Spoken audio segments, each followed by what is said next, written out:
But, you know, you can go over there and you can use the land for that. If it's brown, flush it down. If not, then don't flush the toilet. You can put the toilet paper in the trash bin because she's got a pretty delicate septic system. Feel free to use the bathroom during the talk because there's so many of us, we will have a break. But if you need to get up during the talk, you can very quietly walk into the bathroom and use it, but we will have a break, probably, you know, halfway through. Let's see, if anybody does not have a back jack who would like one, I can get another one for you, but there are chairs also. If you can't hear Tori, please let me know. Please let us know, raise your hand. She's having more and more difficulty talking, and she will not be wearing a mask because it's hard for her to speak with the mask on. And all of you folks on Zoom, thank you for coming. Thank you for showing up this morning. And if you can't hear, just send me a chat. There will be two of us in the chat room checking chats. If you have questions, comments, can't hear, just let me know. Let's see. Bodhi, Tori's dog, will be coming in with her. He's a service dog, and he is extremely protective of her.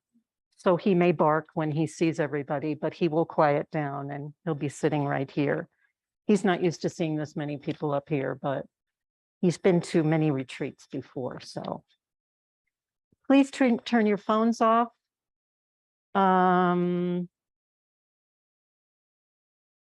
That might be it. You know, if you decide you want to get up and sit in a chair mid talk, feel free to do that. Other than that, I think that's it. Oh yeah, we have a mic. We are going to try for questions for people who are in here. It might be difficult if you're in the far reaches of the room. We'll ask you to come up to the microphone, but we're going to try to move the mic around. You can stay seated and we'll bring it to you. Any questions? I think that's it. I'll have a few words to say afterwards, but I will go in and get Tori and we'll start. Yeah.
Can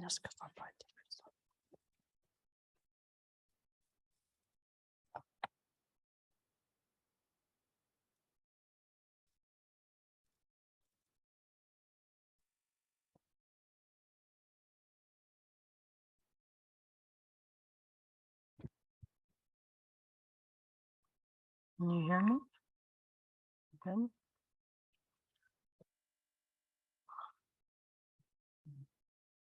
Good to see you all.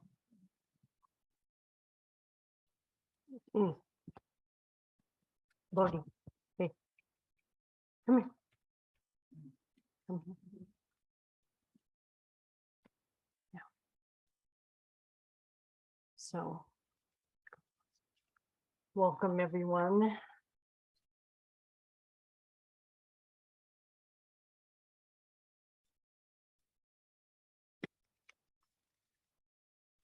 For some reason, this time I'm way more nervous than I normally am, and I don't quite know why. We have a whole lot of people online, so welcome everyone. We have about 100 people, and the shifting of where people, if they're here or if they're online, because everybody's getting COVID right up to this morning. So there was a whole lot of shifting around. So welcome everybody who's online. I hope you don't feel too sick if you're not here. So just want to say a little bit about how the day will go for the morning.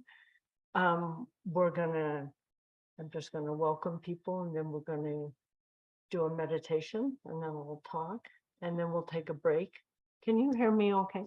Okay. And then we'll come back together and do another meditation and another bit of talk. And then we'll end we'll see. I'm having a very difficult time talking. So in a very short period of time, I'm going to be straining a lot to get my words out. And my diaphragm is giving out. So I'm having a difficult time pushing the air out to be able to talk. So I'll be taking some really deep breaths. And I also, when I have any emotion, I'm laughing or I'm crying, or I even feel a tinge way out in the parking lot of an emotion, I can't talk. So if I stop talking, just be patient, because it will take me a while, much longer than you think, to have this stop engaging. It's like, if we don't know this, but when we have an emotion, this starts to engage. So I have just maybe one more talk in me after this. I would think maybe one or two. And there's so much I want to talk about. So we'll see how far I get today, and we'll find a way to get the information out. But we're here again to just talk about death, to cry about it, to laugh about it, to explore, to be in the mystery of it together. I really, I want my death and the process of this, to talking about it, to be just really a benefit to people. And I hope that you find more peace in your life and in your death from these talks. And I hope that if you're with somebody else that's dying, you find a sense of your own comfort. May you love more fully and be more here in your life now, because you're conscious and aware of your death. So this show is going to end. I mean, our lives are all going to end, and we don't know when, and we don't know how. So if we can get as friendly as we can with our own death, it's going to make this whole process not easier, but actually beautiful. So beautiful. So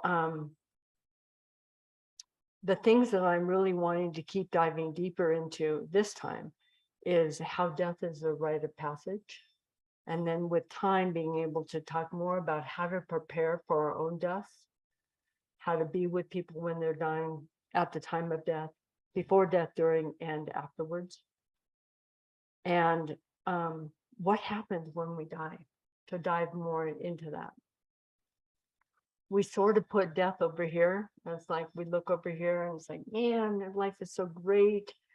And we'll just hold this thing over here. But I want to just keep like bringing it in and being able to engage with it just like we do with life. So as we start all retreats, we start with offering the torma, which is a little cake, but it's not a little cake, it's 5 little almonds.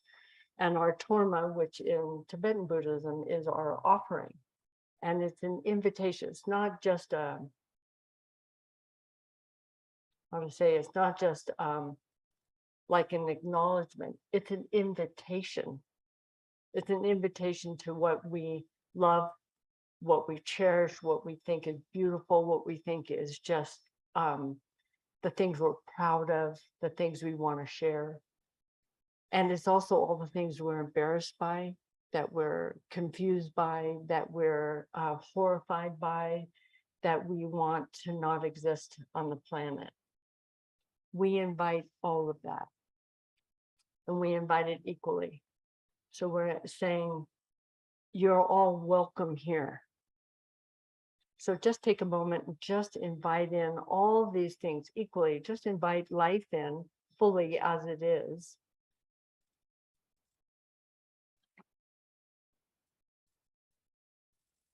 This way, we're not afraid of life.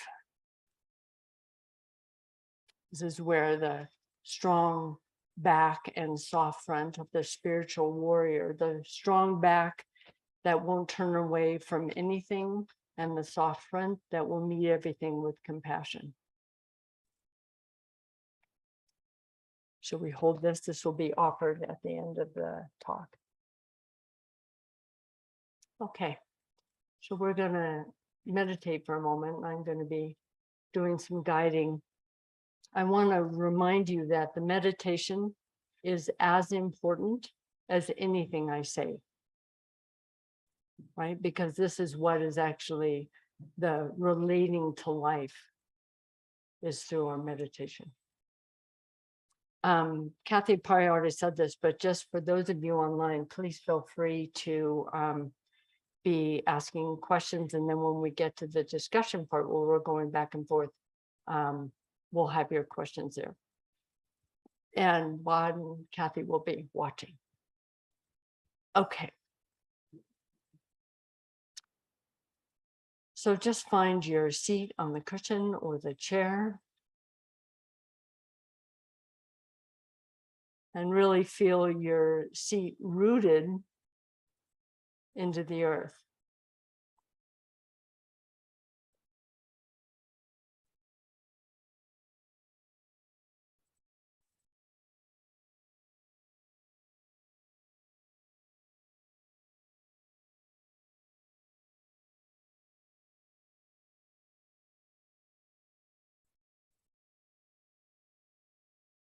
And just take in the sounds, your breath.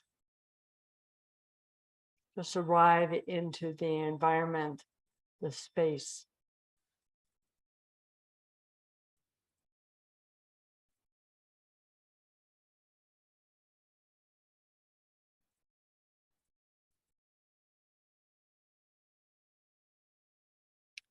And begin to just let your feet soften and open, kind of like a flower bud opening.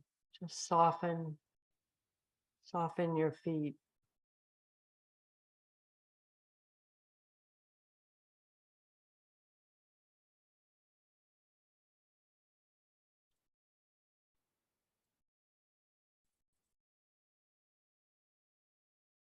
And soften your hands.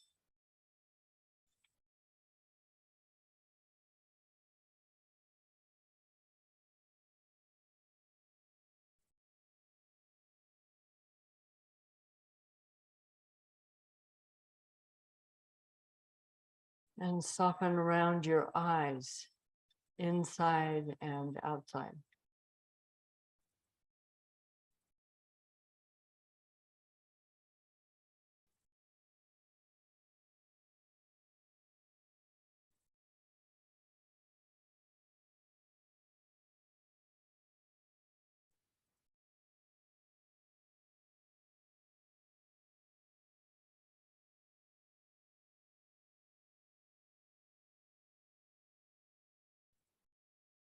and around your ears.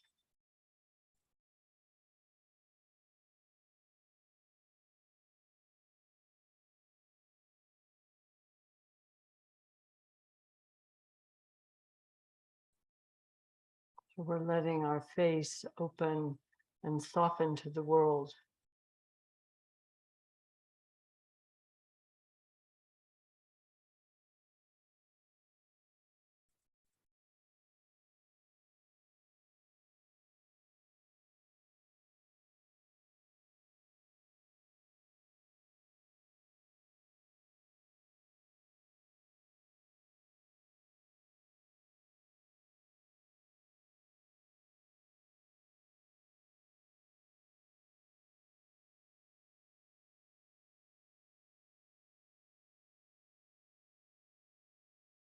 And let your diaphragm move freely like a jellyfish would move in the ocean.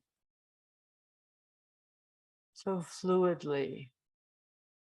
You might find that your breath naturally just softens and lengthens, not by you trying, but just naturally.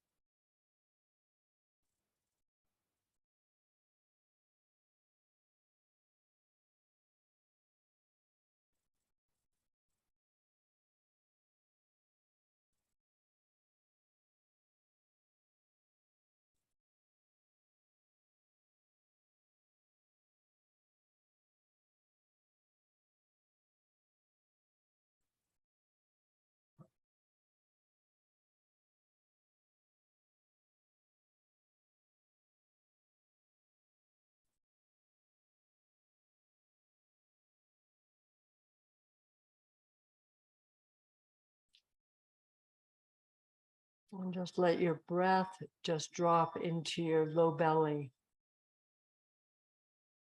letting your hips and your belly and your pubic bones and pelvic bones just stretch and move with the breath.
And just keep attuning to the quiet stability that's inside. It's okay if your mind is wandering, but just let yourself orient more towards this quiet that's there, regardless of the noise in your mind or the sounds outside.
There is an ancient, quiet,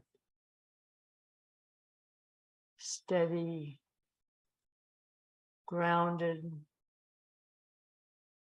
deep river in all things that runs through existence.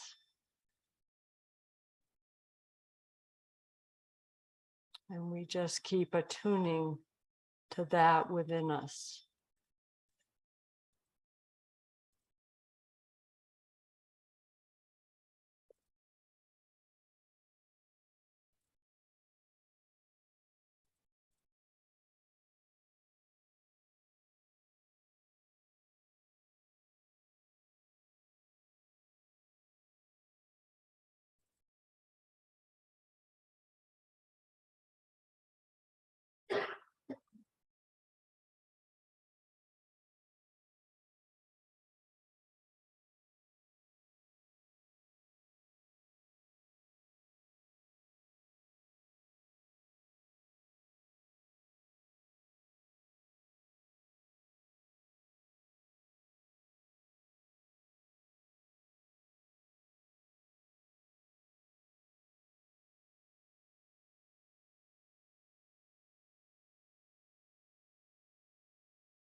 And see if you can let go of the comments, the play-by-play of your meditation or of your life right now. Just see what it's like to drop the comments and the comment, the one that is commenting. Just be here, feeling your breath,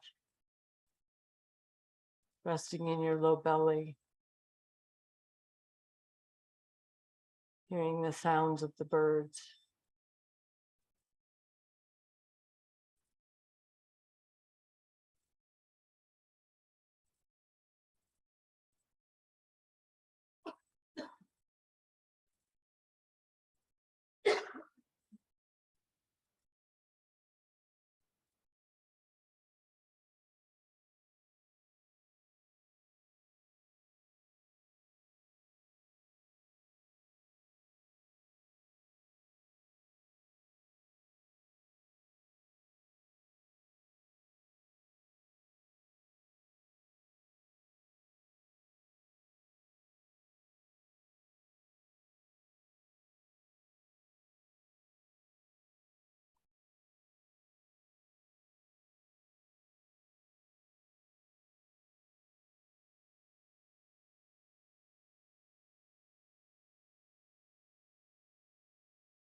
I often ask the question, am I available?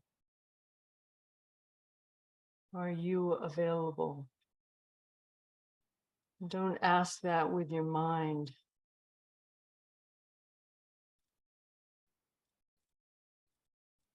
Just soften your face. Soften your pelvic floor against your cushion.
Can you relax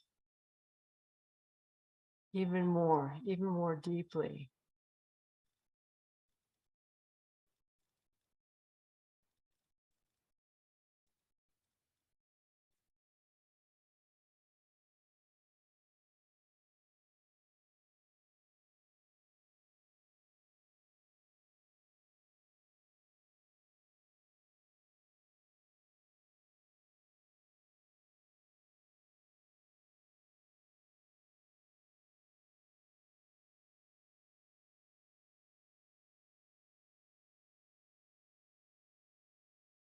If you're resisting anything, just right now, just give up the struggle. Just give up the struggle and just relax into being here. Whatever is arising is fine. We're just not going to resist and struggle against what's arising. Just find that nice deep river of breath here.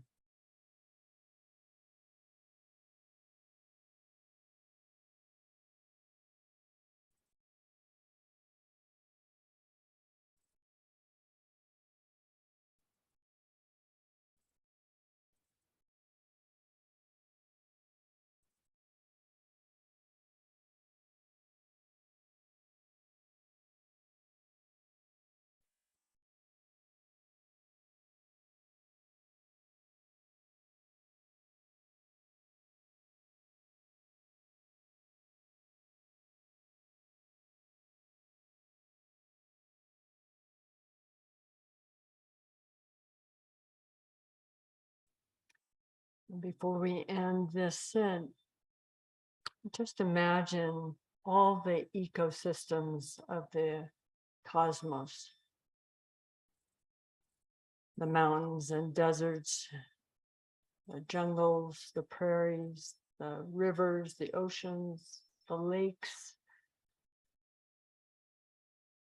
the cities, space, stars, galaxies, and everything in between. Just let your mind open and fly through the cosmos right now. And imagine all of those beings in all of those ecosystems.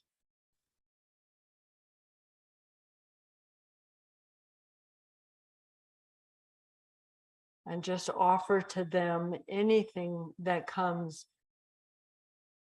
that is helpful or of goodness, of benefit, any insights you might have or opening of your heart. Offer it to all those beings right now, whatever comes from today's talk. May it be of benefit to all beings.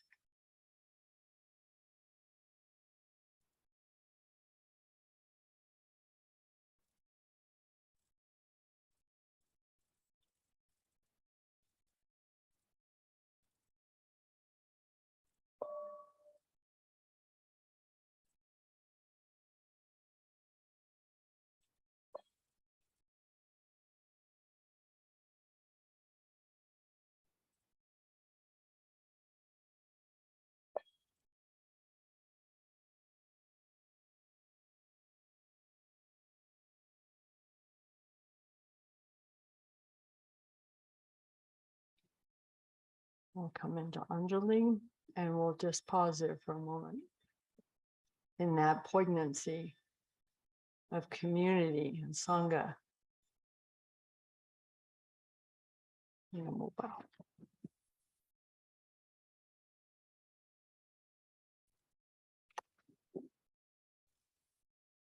So I hope all of you who are online are joining us in the practice.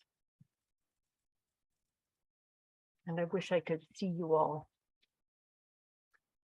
So I think that helps. I realize I'm not nervous to be with you.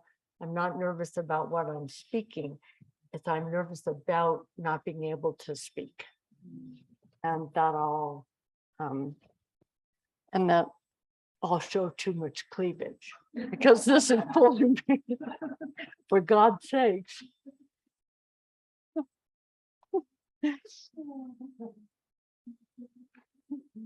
Maybe that'll make you all come back.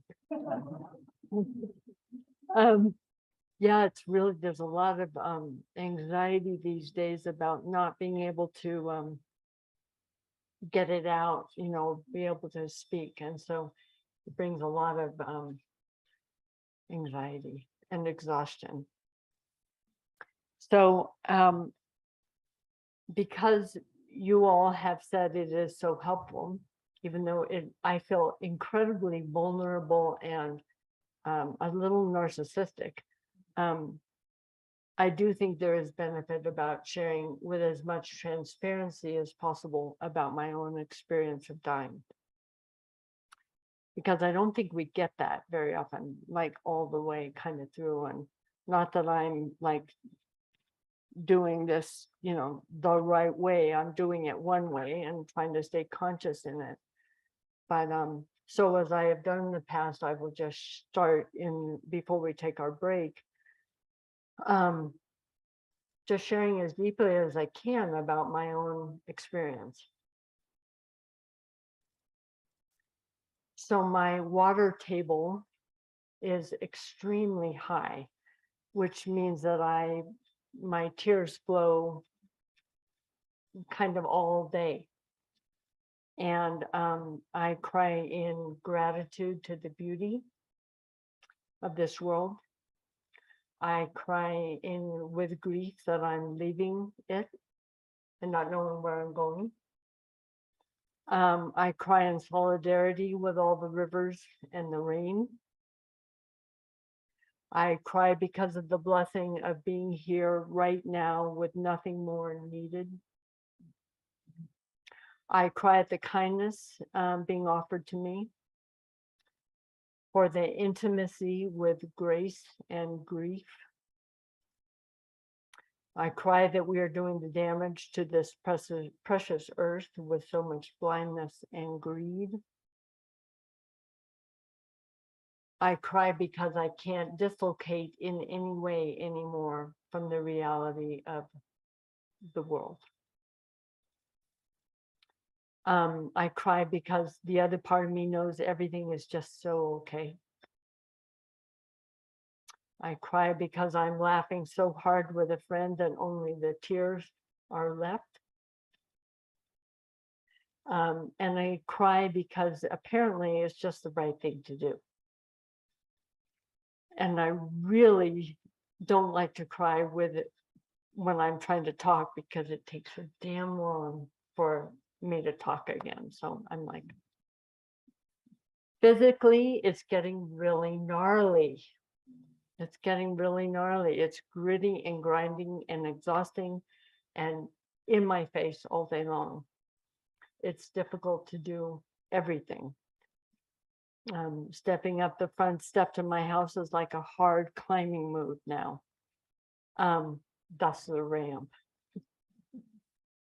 Everything I do has a cost benefit. If I do something, I will be crawling up the stairs to my bedroom, which is well worth it. But I have to make that cost benefit all day long. If I talk to this one person, I won't be talking to this other person later in the day. My nerves are giving out, my muscles are atrophying, my mobility is leaving, coordination is dissolving, my ability to speak, swallow, eat, walk, use my hands and breathe are all leaving.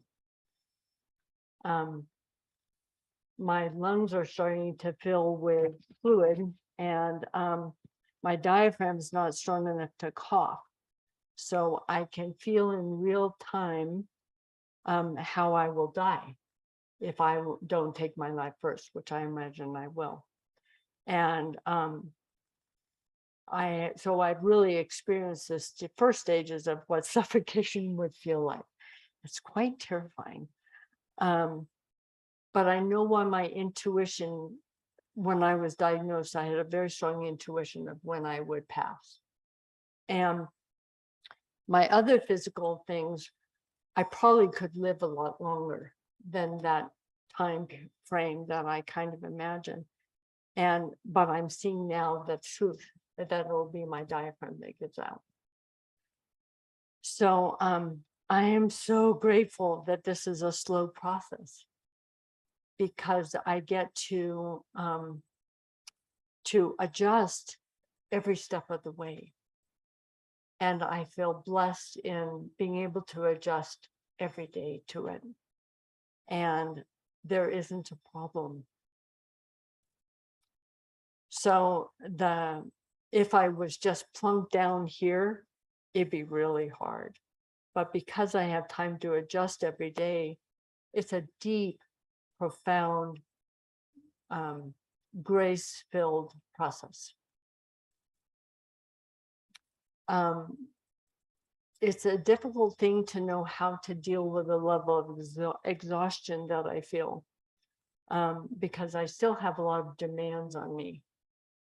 And one by one, I am unable to do the things that bring me, both the things that have demand, but also the things that bring me joy.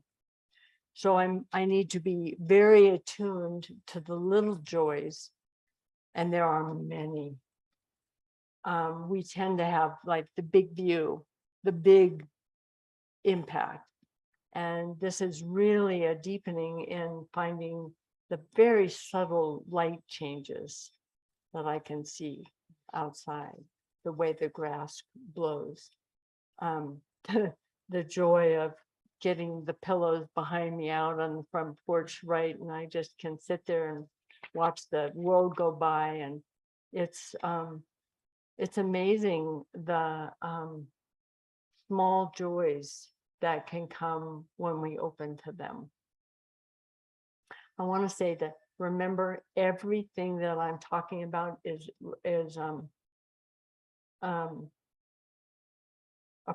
it's appropriate for your lives living. So don't just think, oh, that's Tory's experience dying. The reason why I'm talking about this is to help you live, right? Live your life, live your dying. So listen with those ears. Being in nature and being with Bodhi and practicing are the most important things right now. I love you all, but I'm going to just say those are the things that are like, and that are the most difficult because there is identification, which I'll talk more about. It's also being with community who really get this, and it's pushing me. The best way for me to be with people right now is in a quiet way, with people who can be with me quiet, who can cry with me and laugh hard with me. You don't have to be gentle because it's on one level, it's hilarious. And I'm the first to see the humor in the whole process. We cannot take this whole life too seriously. It will kill you. So it's a constant process for me in learning how to be with people and not get too tired. And I'm not doing great on this. So I want to develop, I want to learn how to be with people, with my beloveds, who I've not seen for a long time, who some have come driven across the country to be with me. I want to learn how to be with them in quiet, to not have to host, to not have to catch up, to not have to be intimate in some kind of intense way, to not have to offer them food, but to be with them in the most deepest, intimate way of silence. I'm learning, but you could all help me in this. I have a hope that there will be a time when I can just let those of you who want to be here, who might want to be close to me, helping me to be here, whether I'm up for visiting or not. Folks could come and go, help or practice, see me or not. But to let this be a place where people can just come and come in silence if they want to, leave in silence. I'll either be here, be out visiting, or be quiet or not. As long as I don't need to feel some need to speak or host or do something like that. I think this is a really deep practice for myself, but I think it's a deep practice for all of us. We kind of have a tendency to vomit words. And I think there's something about, as a protection from the intimacy of just our hearts. Very, very vulnerable to just be silent. If the environment is not set up for silent retreat. I'm deeply aware of the loss of the village in our culture. I have such a need for aloneness and introspection, and yet I also am needing the care of the village. And there was an ease of how we tended to each other, and that's not here anymore. We have to schedule it and plan it, and after, my assistant has to send emails, and it's a lot. So there's a lot for me to put together this of all the emails to do, and I think, wow, we used to just do it because we lived together. What have we become in our independence? I have a team of people who are forming around me to see if they can take some of the 10,000 things off of my list.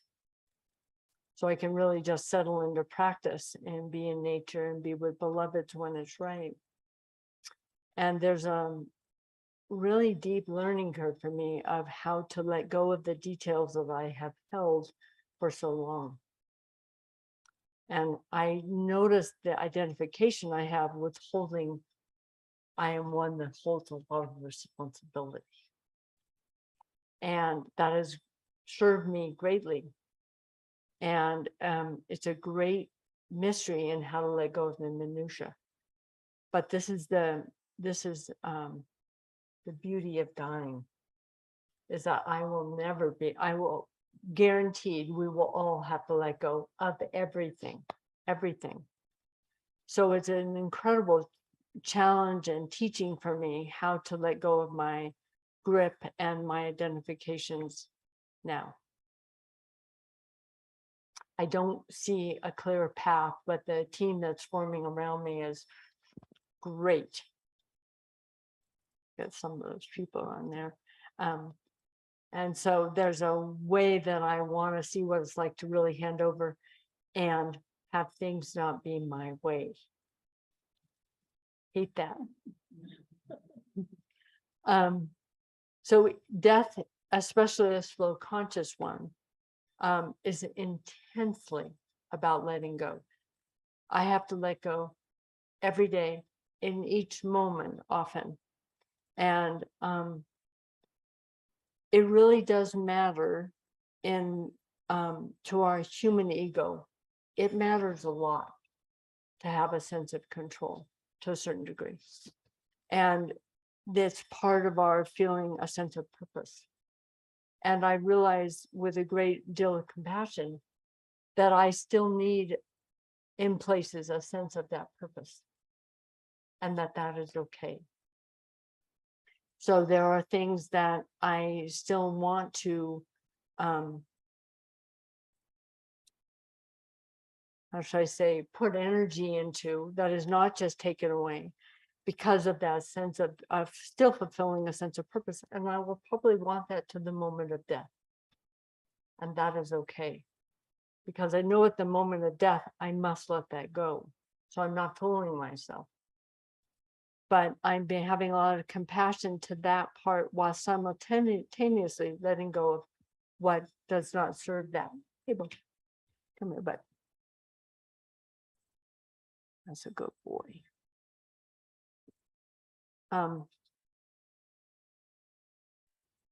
So it's more that I'm seeing now, where is there a choice? And how do I relate to everything that is arising? Again, I'm speaking this so that you start to feel this in your own life. You may die today driving down the hill, God help us, but that's not what happens. Cutting my hair. So I cut my long dreads off because I knew that I would have to, and I was already having a difficult time turning over it. I am having a difficult time turning over at night, and they were getting caught. And I know that eventually someone's going to be washing my hair. So it was like, well, I might as well do it right now. And there's something about that kind of freeing up even before I might need to or might want to. There is so much beauty, so much love and beauty around me. I feel it, this sense of more poignantly than ever. And I think this is part of letting go, of loosening, that there's more room for the beauty and the love to permeate. And this process of the letting go, the having to let go, makes me much softer, much more available.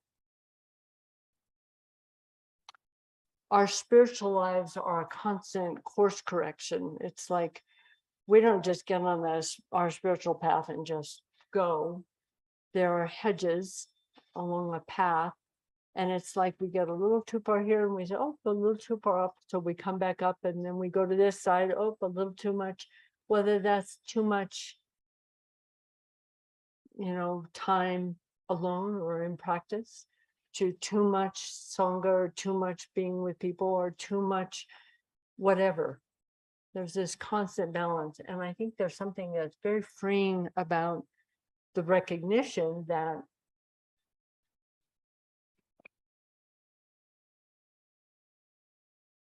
I did it.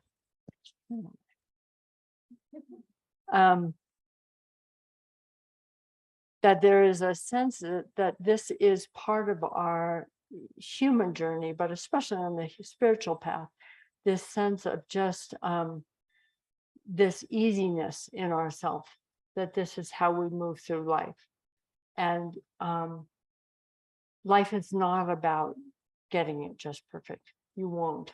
And it's in this that we learn too much this, too little of that, too much that, too little of that. And there's a beauty in that. And I feel like right now that's quite heightened in my experience. I ask often, what is it to be available to life, to the unseen, to my beloveds, to the mystery, to not knowing, to the unknown, to the natural world? And I ask, am I available right now? And that, as I said in the meditation, that cannot be contemplated through the mind. And if we try to become available through the mind is way, way, way too small. Because our experience of what our mind is doing is just taking our experiences from the past, because this is how the mind works, and putting it into a box and trying to ask, am I available to the mystery or the unknown, through a very, very small lens. So to become actually available, we have to become available through the body, through energy, through our intuition. We let go of our thoughts about this or that, or our analysis of this or that. It's a very quiet, subtle listening. We let the deeper knowing come to us without going and reaching for it, just here. So this relationship, this mystery, is shy. We can't look directly at it. We have to look from our peripheral vision. How can we be available for what we do not know by trying to corral it by what we know? So we have to listen. Are you available right now?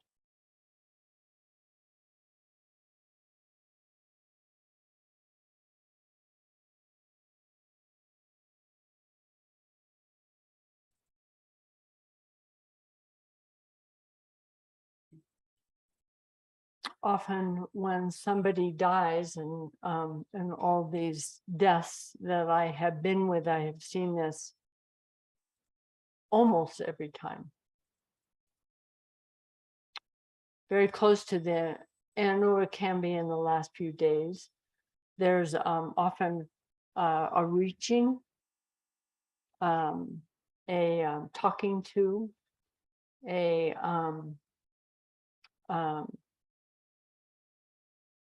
a feeling that they're with somebody in the room. And there's a sense that it is their ancestors that are arriving. And there is, my experience is if I open deeply, I am noticing that I feel a hovering around me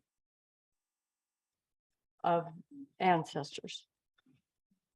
That is profoundly comforting. Like they're just waiting for the right moment to support the transition. So I'm listening deeply to that and wanting to be in good relationship. So I'm asking, are we in good relation? And I just ask that often to see, is there anything that feels out of whack? And way back, all the way back to the beginning of time. I'm letting life penetrate me and pierce me. And the desire to turn away at times is quite strong. And that means to not let the grief or the grace come in. And when I do turn away, life becomes very gray. It hurts to be penetrated, but the good hurt. I don't blink. And this is what Jesus spoke about when he was being crucified. He said, he spoke that the pain that he felt was what actually broke his heart open.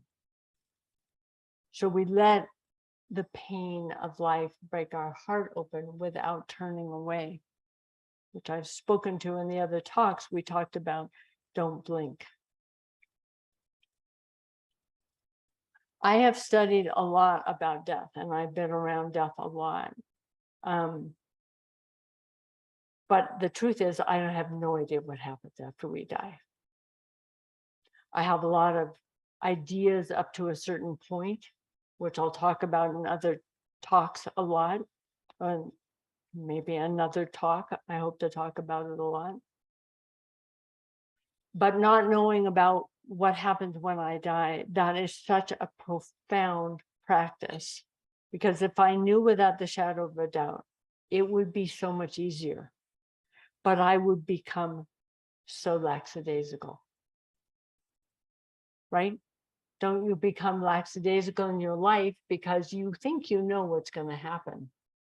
Right? We plan and we plan and we act so certain and everything, but in actuality, it doesn't go that way. But death is like to really not know what's going to happen, to stay with that not knowing and to keep opening is the deepest spiritual practice that we have, whether you're living or dying, to stay in not knowing and to stay open. So take this into your life now. So important. When we were born, we didn't know what the hell we were coming into. We just did it, right? And we did it beautifully. Whether we died or whether we lived in that process, there was a beautiful knowing of what to do. I have a feeling it's the exact same way on the other end. I trust the age-old teachings, thousands of years old, about death. I trust my deep intuition that something will go on. So I feel my death closer and closer. I would imagine, I have this intuition that sometime in this winter, but I have this feeling, I mean, it's like, 14 years later, they're like, would you just die already? God. So, but what scares me the most about my death is holding on to attachments and identifications. The pain there is so intense, and I can feel at times the unconscious part that wants to hold on to the identification or the attachments. And, you know, he's a great teacher for me because he's with me 24/7, and he's just like, he's teaching me about loving and letting go, loving and letting go, loving and letting go. Again, I meet my own upset when it comes with, of course, I would be feeling the feelings I'm feeling. And I'm repeating this because I want you to remember this for your own life. Of course, I also heighten the witness, so I know what is happening and I understand how the mind works. So I am not surprised by getting triggered, right? I am not surprised. There's an identification that comes, but if I am witnessing, that drops. And then I can meet what is arising with love and compassion to whatever the situation is. Of course, we feel the feelings we feel. But if we can witness that process, the time between the arising and the passing of that becomes very, very small. Don't try to control your experience, your life. Don't try to fit your life into some pretty comfortable box. You end up killing the flow of your life, the mystery of this moment, and the ability for you to learn how to roll with what's happening in life. Sooner or later, you're going to be slammed with something super hard like an ALS diagnosis. Your house burns down. You spill blueberries on your white shirt, which I did this morning. You hear you're being fired. You cut your hair and it looks like shit in front of a whole lot of people, even though you have enough product on it to choke a horse. But nothing is what you think. So with a sense of staying in the game, this the in-between, the uncomfortable, the wobbly, the unknown spot is the ideal spot. That's where we can open our hearts, our minds, our bodies to the heartbreak, to the embarrassment, to that sick to your stomach feeling. This is why we offer the torma, right? Every morning I offer the torma in that sense of like, let me be uncomfortable with the discomfort of this life. And let me be open to whatever life gives me in that moment. And let me remember that it is in that wobble, ick, that is the spot. That's not the spot I want to get away from. That is the spot to practice. And it's with each time that I get that icky feeling that it is the place where I can relax and I can meet that with uncertainty and not panic. Life, our thoughts, our life, it is not what we think. I come from what's called the mishap lineage. And it's called the mishap lineage because we invite the mishaps, because each time we get the opportunity to practice, we invite the mishaps. It is the most courageous thing you can do, and you can do it just right alongside with me. So close your eyes for just a moment and just feel the wobble of your life, the things that aren't quite working out, and someone's mad at you, or you're mad at somebody, or you're not getting the relationship you want right now, or you're kind of sick, or you know, whatever. It's like, just let yourself feel the wobble for a moment.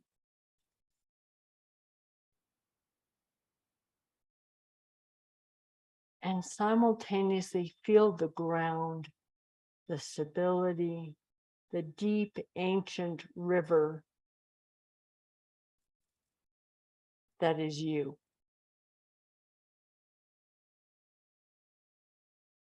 And feel how you can tolerate the wobble.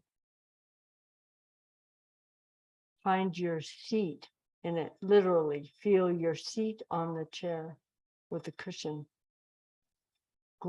Dig it in, feel your pelvic floor nestled into the earth. You can tolerate the wobble because of this deep, grounded, ancient part of you that is unaffected by the comings and goings of life.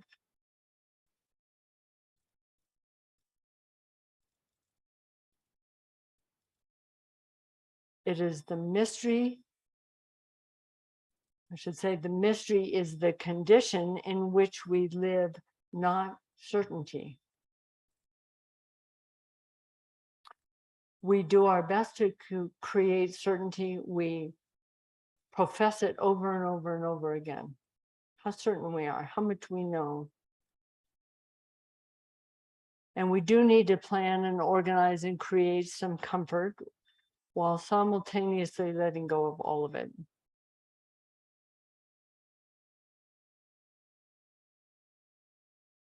The mystery is unknowable.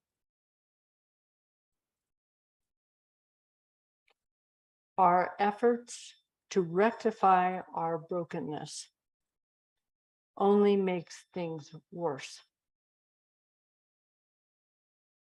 We need to surrender into knowing nothing so everything can be revealed. Not through fixing, but through surrendering into the arms of God, Spirit, Mystery, Buddha, Nature, whatever we want to call it.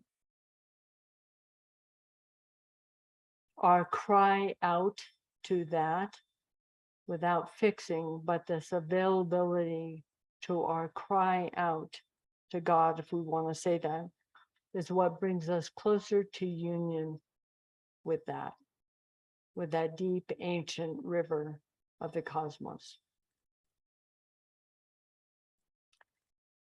One thing I can guarantee you is that things are not going to be okay.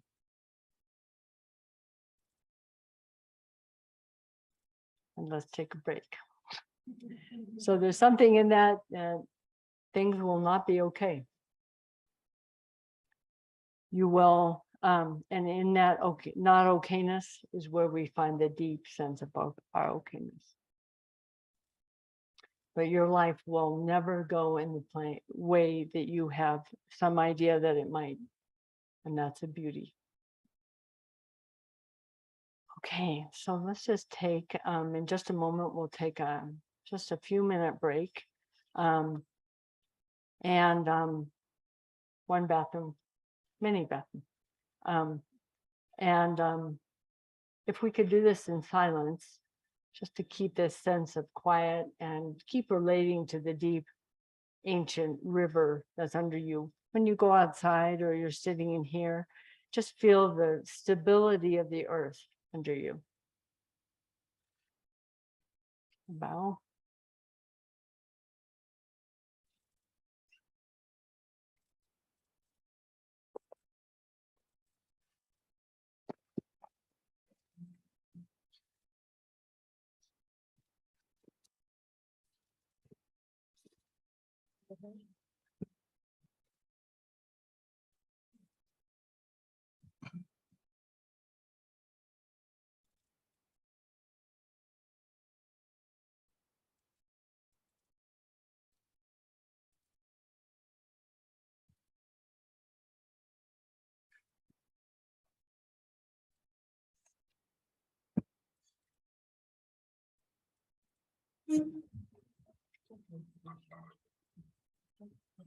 Come on, boy.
Well,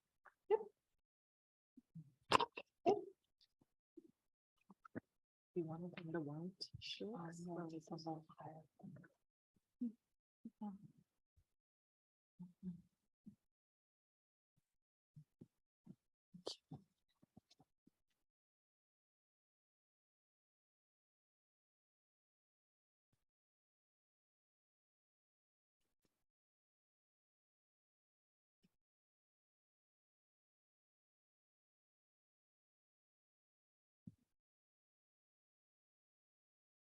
Sit down.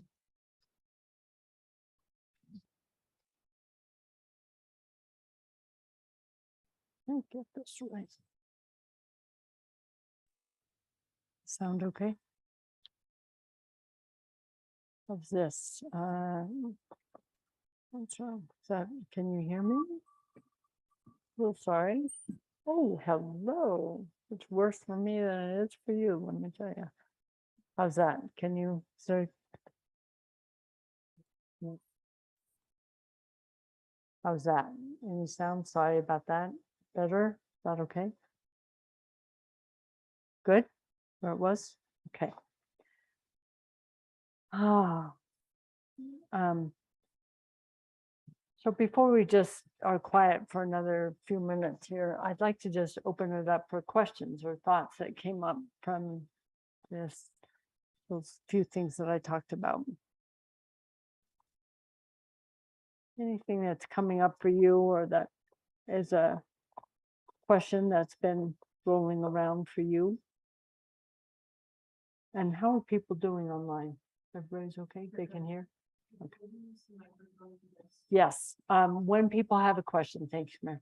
We're using a microphone this time and it's on a long cord, but we'll pass around. At the end, we'll have a longer period of time for discussion. So we'll really use it.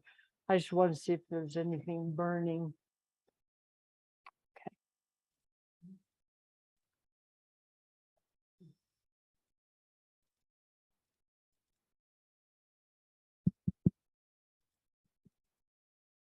Is it? You can hear okay? Oh, okay, got it. Okay. Hi, Tori. Hi. It's nice to see you. Yeah, good to see you.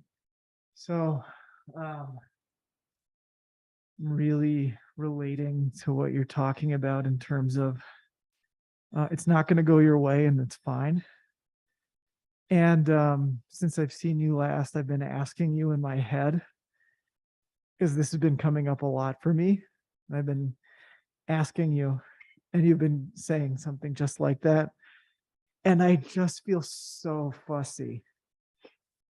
Mhm. And like there's just this like at moments I can just yield into it and just it's wonderful and like there's something there's a deep grace to open to, and then others I just feel like a baby who's just like can't be consoled. Ouch. Yeah. I think a lot of our spiritual path is learning to tolerate our humanity without moving much, but learning how to actually let that arise, the human part of us, while also accessing the deep river part that you're right. It is hard for the human mind to not get what it wants. And there's something in that that is also, that's the where we get to experience the brokenness. And in that, when we soften to that, then there is the opportunity to feel the depth of compassion and love in the face that it's hard. And that's what the witness is so good about. You have a very strong witness, that ability to go, I am so fussy, I can barely stand myself. And there's something about that that is in that fussiness, the actual sitting in the midst of feeling it without the overlay of the story is the direct gateway into that deep river of you that I know so well. But if you keep spinning the story about it, you're fucked. So, you know, you might as well just like, that's the part of like, if you overlay the fuss is a natural arising of experiences coming from our experience, our relationship with the world. Let yourself feel, what does that actually feel like? Not the overlay. And it hurts. Thanks. Glad I was saying something accurate when you were talking to me.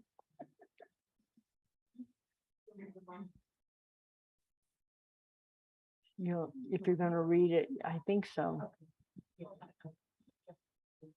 Yep.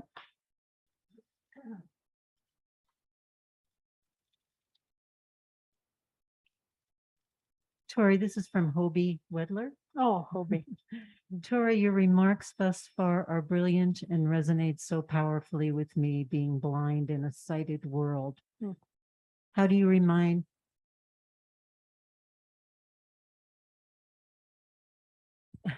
So here's another one that just popped up. How do you remind yourself to keep grounded and embrace the unknown while also dealing with the daily responsibilities of life? Hi, Hobie. It's my nephew. Such a great question. I mean, I think this is what we're relating to, is it's the hedge thing again.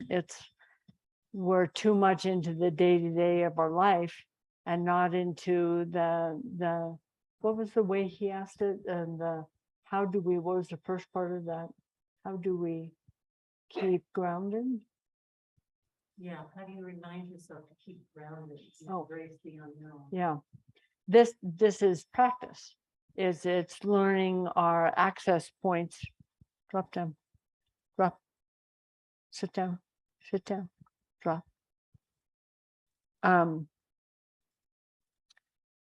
That we have to have access points, and that's why practice is so. It's not. We don't practice for when things are like super easy, because it's easy to practice then, and we practice for those times. But we've also are practicing for when we get hooked by the overwhelm of the day-to-day, like what I'm imagining you're talking about. And it's how do we find our access points, which is our, he's super psyched about this bunny that's out there right now. Sit down, drop.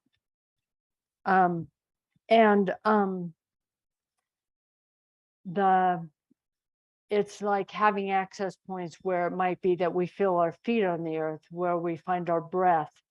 Those are good places to start, to feel the energy in our lower dantian, our low belly.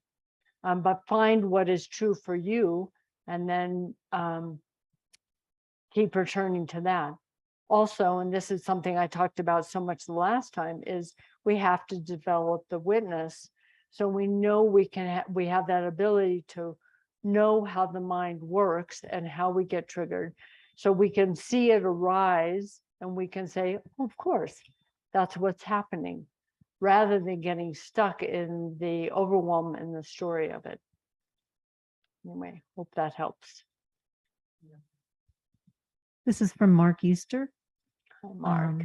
This morning, I'm really feeling and hearing your teaching about looking deeply at and paying attention to the things that I don't know and which make me the most uncomfortable. Your particular experience of that is very different from my experience at this moment, and I was wondering if you could reflect on that with us. On the unknown. Whoa. That's all I can say is like, wow, like right there, the feeling every day of waking up and going, no idea.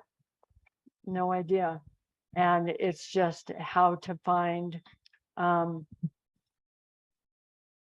exactly what I'm saying, is that sense of like, how do I find the stability in the instability? How do I find the deep, deep river of knowing in the face of the greatest unknown I have ever faced? And it's in the more the unknown, the greater, for me, the greater the stability that's growing, because of the I have to. Because if I don't, there's a lot of terror that's close by. If I was to know all day long how much unknown there is as I wake up and step out of bed in the morning for everybody. It's just when you're dying, it's in your face, but we fool ourselves. So I would just say that, we all know that we're dying. Bodhi, what? That bunny is going to be there later. I promise. Sit down, drop. I hope that helps. So let's just sit for just a moment.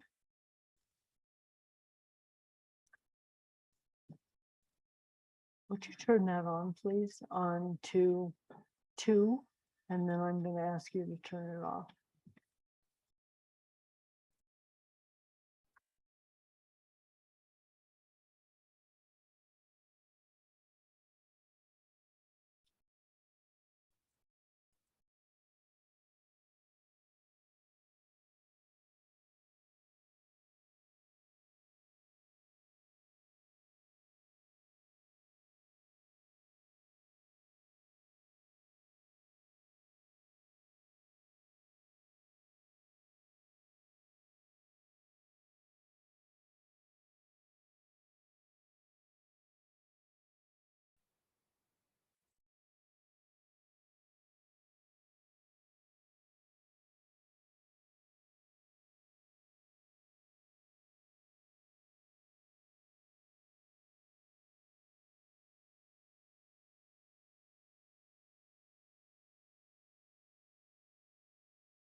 Notice the difference.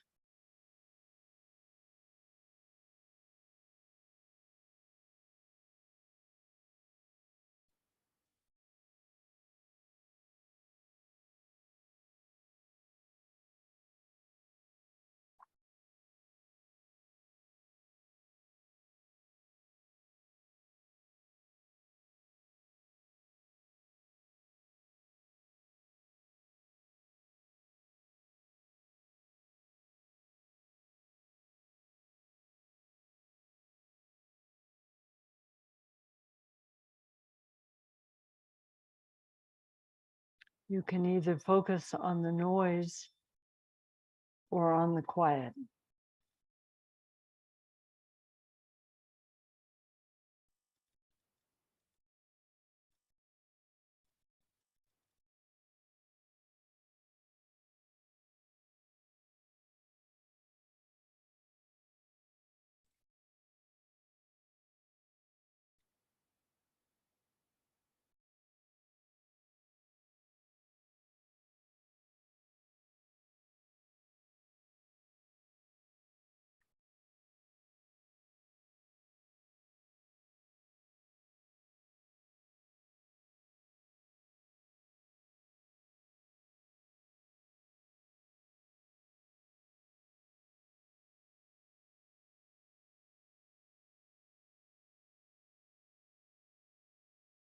Just letting yourself continue to relax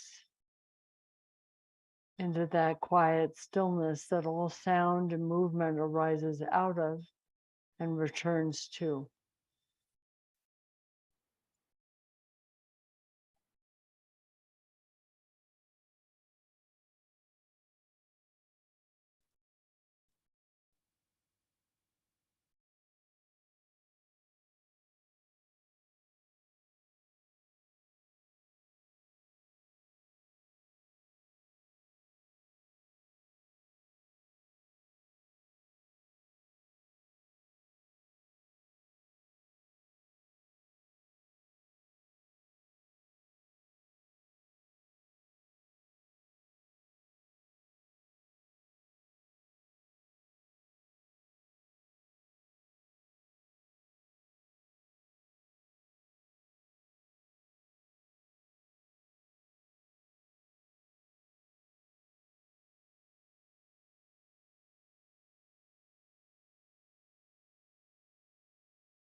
Are you available?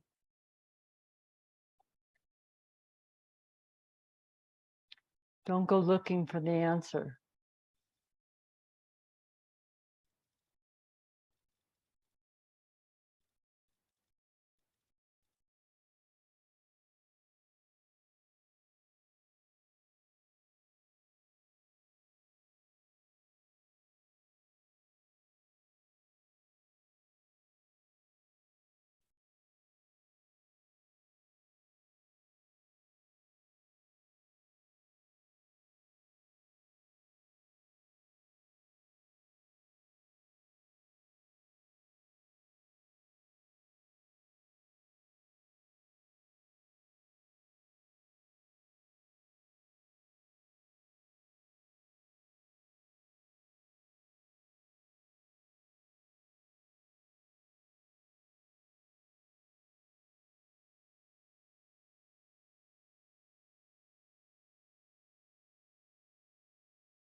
Just keep letting go of the one who is meditating.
Ramana Maharshi says, let what comes come, let what goes go. Find out what remains. Find out what remains.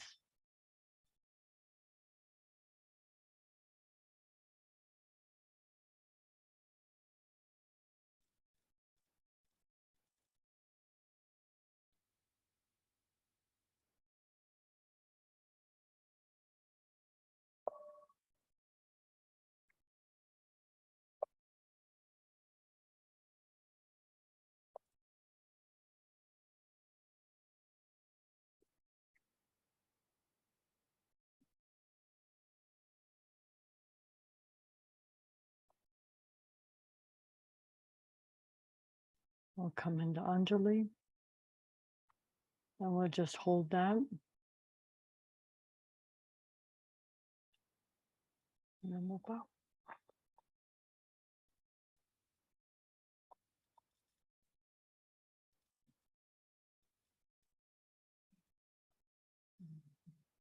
Can they wait until? Okay, sweet. So I hear there's two more questions. We'll wait until questions towards the end. So don't lose your question. Do you have one? Great.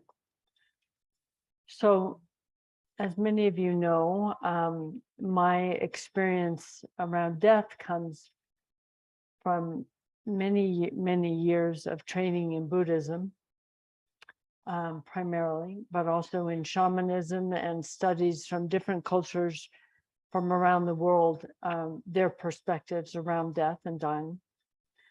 It also comes from the many near-death experiences that I have read about. It comes from a deep place of my own intuition.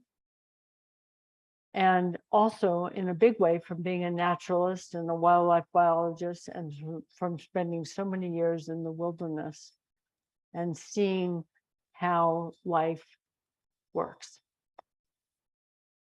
So my framework around death comes from all of this. But take a minute and see, what is your framework around death? What do you think happens during death or after death? And how do you live your life from that framework? This is so important in the understanding of how we live our life. Unconsciously, we're living our life because of that framework all the time. So it's good to bring this into consciousness. So I teach from my reality, from from reality, watching what happens in the natural world, but also from my own framework. So during this talk and the next talk, I want to unpack the concepts of death as a rite of passage. And again, as when we die, how to prepare for death and how to be with someone who is dying and after. I've talked a lot about this so far, but I want to dig in deeper with it. And I'll say that being with Buddhist masters who have studied this for 2,500 years, and the experience of unknowing that they have is quite palpable.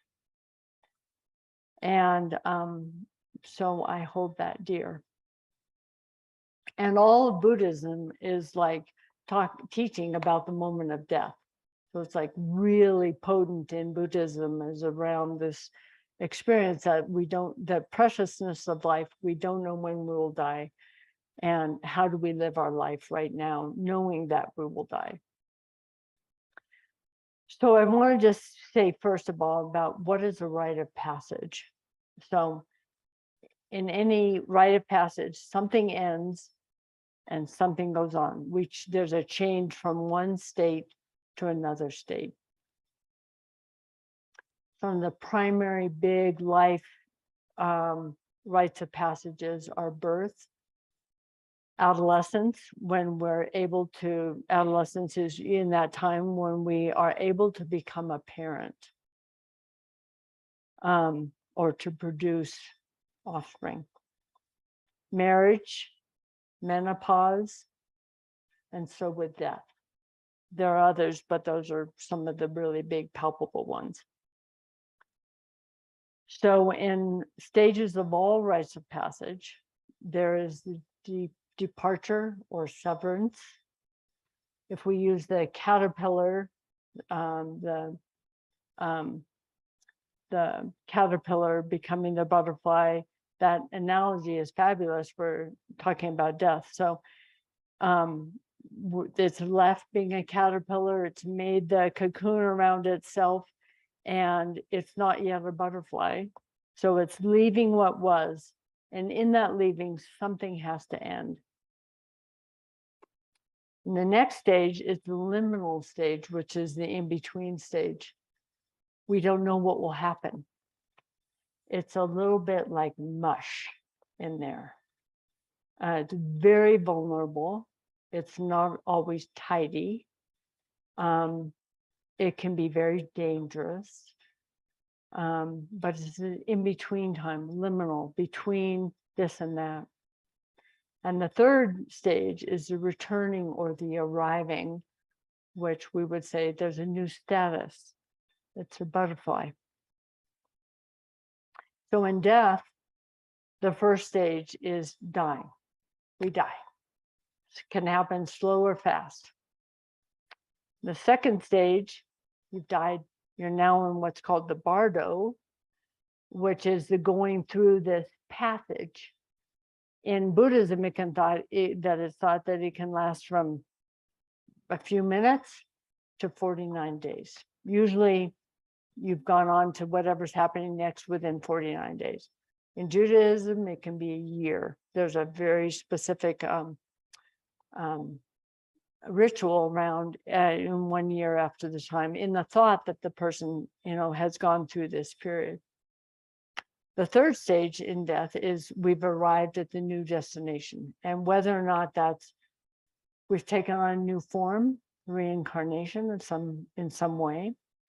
We have reached rainbow body, which is where the person has burned through all of their karma, and there's no karma to go on, so it's just energy.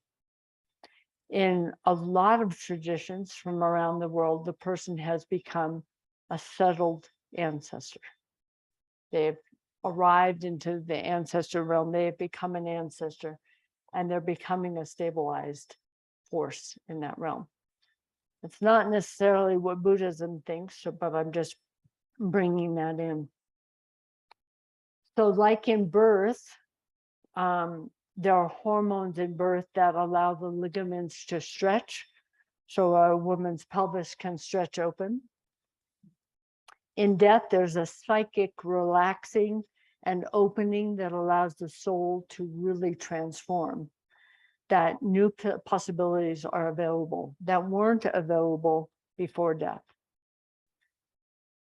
This is a very important point because it allows for the huge amounts of transformation and awakening that can happen that was not possible. So even for somebody who has no spiritual life at all, there is this opening that can happen. We talked about this last time some. So I don't know exactly what happens after death, but I do know that something ends.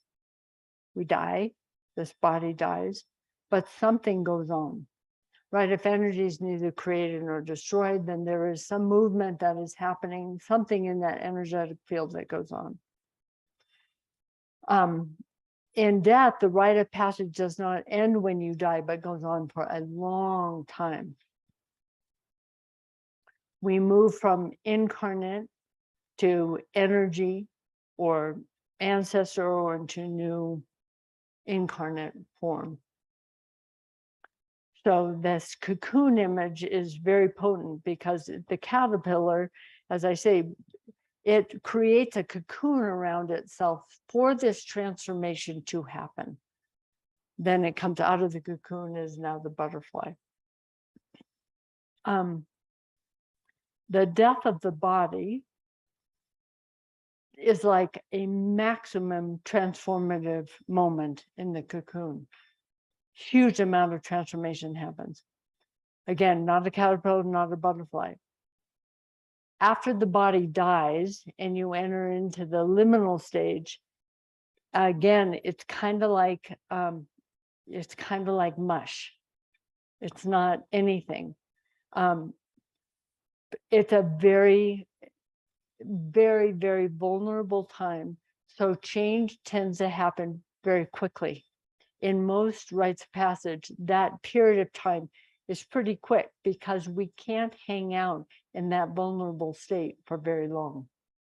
So change tends to happen quite quickly. And the real moment of death is a maximum disorganizational moment.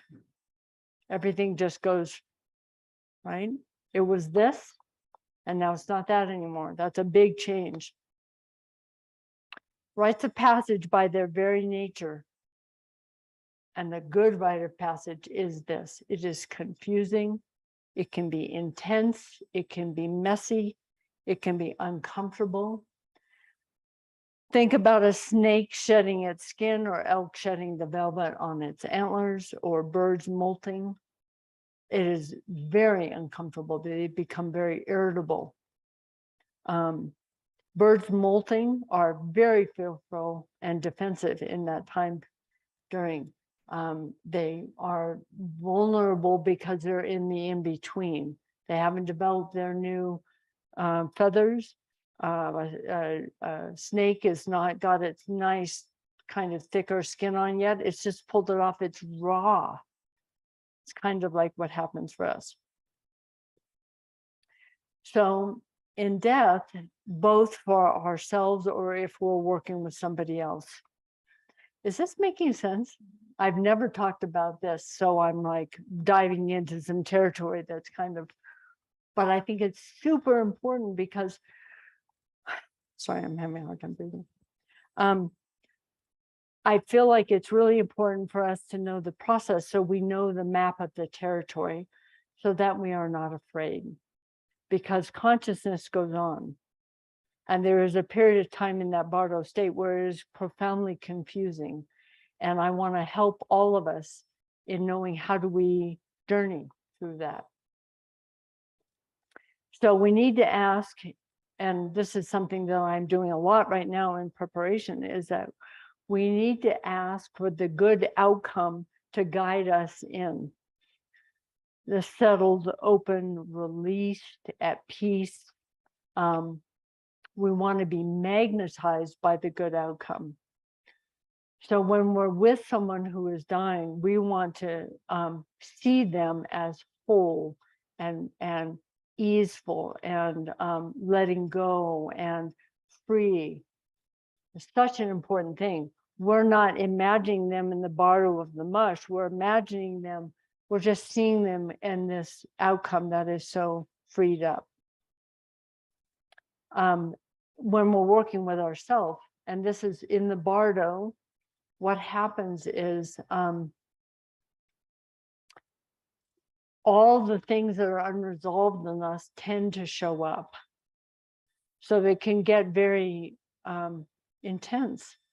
It can, the things that are still, that we're still attached to, right? Those are the things. When I talked last time about the medicine journeys that I'm doing, the last one I did, instead of being fruitional, showing me the fruition of after death, which is singularity, the oneness of things, and this profound sense of love. This last time, what I was shown was what will happen at the moment of death and in the bardo, which is I will be shown everything that I am attached to or identified with. And what it said was, you will be fine because that will happen, but you have to keep your eye on the light beyond. And you have to keep being magnetized by following that light, because the pull will be so strong, right? This is not only the bardo of death, this is the bardo of every single day that happens. That's why I'm trying to talk to you about this, is it's not just about when we die. How are we in our own bardo every single day, getting attached to the things we are attached to and suffering greatly? So we see the arising of it, and yet we still continue to let go. You will be fine.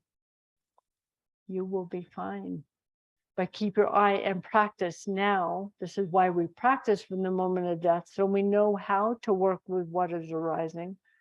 And we keep our eye on the outcome of where we're heading towards. The bardo can be profoundly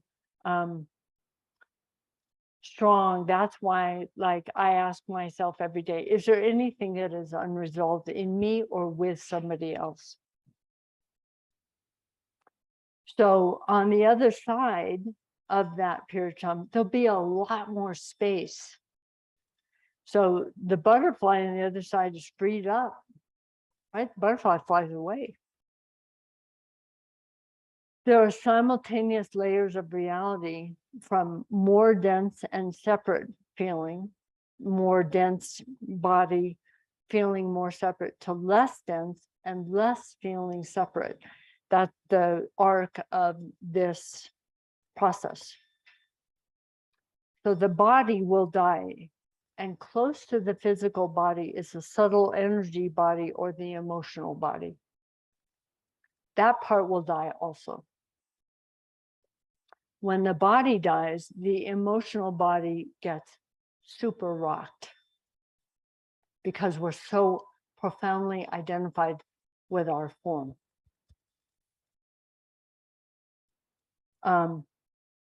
So it's super confusing, and all of our attachments arise. No matter how much work we've done, they will arise to a certain degree. This layer, though, allows the deeper layers of the soul to come through. So it's really important how we relate with death right in that place of the emotional body. If we haven't done some, well, let me back up here. In this place, we can have a very clear channel for the mystical aspects to be present. And if we haven't done some spiritual work or cultivated ourselves in some way, or at least been loving and ethical, fear gets stored in the body. This fear then comes up, and regret and angst can block that open channel in that time of death. This is the part that can have these amazing breakthroughs at the moment of death. I've seen it numerous times, that someone who has not done much spiritual work, but they have done, they've led an ethical, loving life. In that moment, something broke through, and they had a huge opening. Anyone can have that as long as it's not completely blocked by excessive fear in the moment of death. The layer beneath the subtle body is the element or the layer of the psyche, the dreams, the unconscious, the soul, our essence. That is very ancient. It's like that deep, slow moving river. And ideally, this is the layer that takes over when someone knows that they're going to die. I can feel that very strongly in myself. That part of the deep river and the timeless realm underneath, which I'll speak about, even with 47 years of practice, is rising to the surface.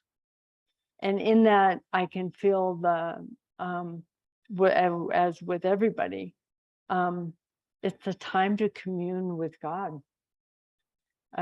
There's a much more open channel to feel the love of the cosmos and to be open to offering that love. Amazing things can happen when we rest in that layer. And I don't think that layer is that affected by death. The layer below that is the bedrock layer. That is where there is no separate you. Singularity, pure awareness. And nothing ever affects that layer.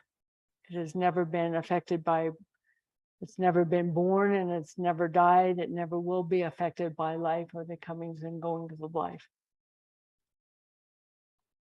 And we are all of these layers all the time, simultaneously. We deal with real world stuff and the deep soul layers all the time. And we are always not separate, whether we are aware of it or not. And one layer is not better than another. We are humans in a human form, but when we practice for a long time, the point of practice is to get more and more familiar and aware and resting in the bottom layers. But we are humans, and we're dealing with the reality of existence all the time. So important to know this in our dying and when we're supporting somebody else in their dying.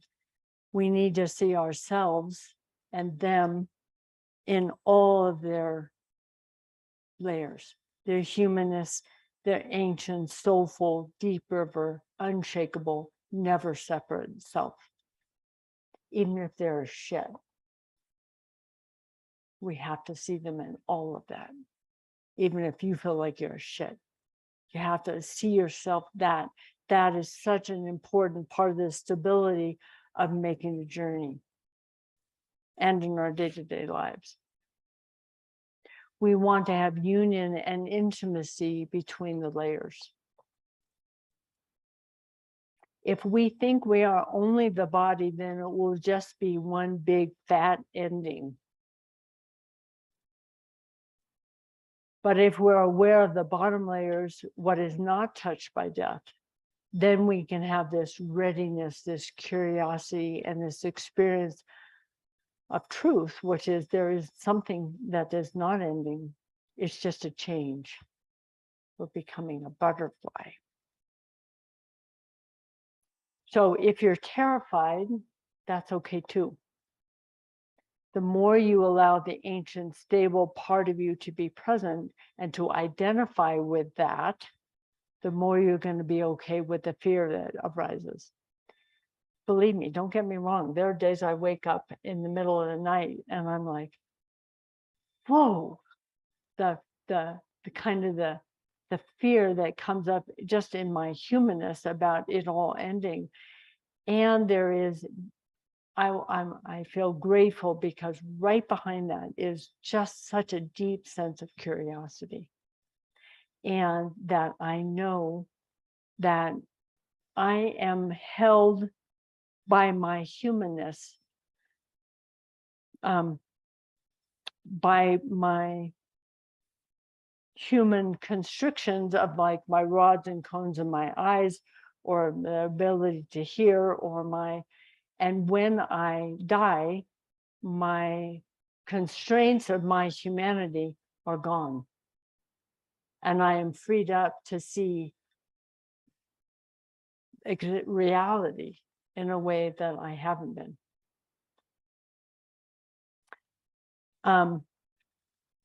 My advice is don't make a super big deal about death. Even if you have a messy, super stressful, unconscious death or hell, the incinerator breaks partway through you, or the family gets in a huge fight. They played your 15-year-old nephew's playlist at the death, not the special playlist you just worked on for 6 months. You look horrible when you die. You have a really violent death, or you're this really spiritual person and then you're really a shit to people at the end. I mean, you can still get your bearings. And this is a really important thing to remember. You just need to get from one side of the river to the next. There are all these ways and places that we get our bearings again. Some folks that are super tangled up on this side, it will be easier on the other side because there's more space. It's like being tangled up like a fishing net that's on the dry ground, but you throw it into the sea and it untangles. So there's a little more space, there's new options. But there are ways to prepare, and that's what these talks are for, is to start to untangle the net for everybody, so that there's a way that we start to bring death into consciousness so we are aware of what is unresolved in this, what is being held back from us, what we're afraid of, what we're attached to, identified with. Because this is the more that we actually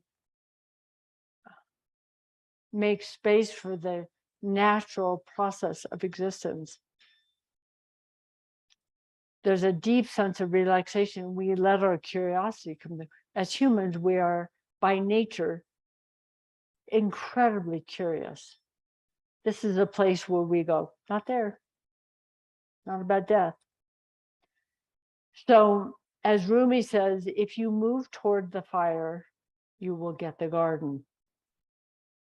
So if you move towards what's hard, not just pleasure, you move with wisdom, love, ethics, grounded stability towards what is hard, you will reap the benefits.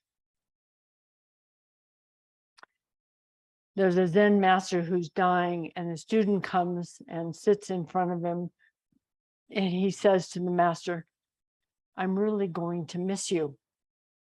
And the master says back, "I'm going to miss you too. Where are you going?" And the student is looking from the frame that the master won't make it to the transformation. But the master is resting in the part that doesn't change, implying he's not going anywhere.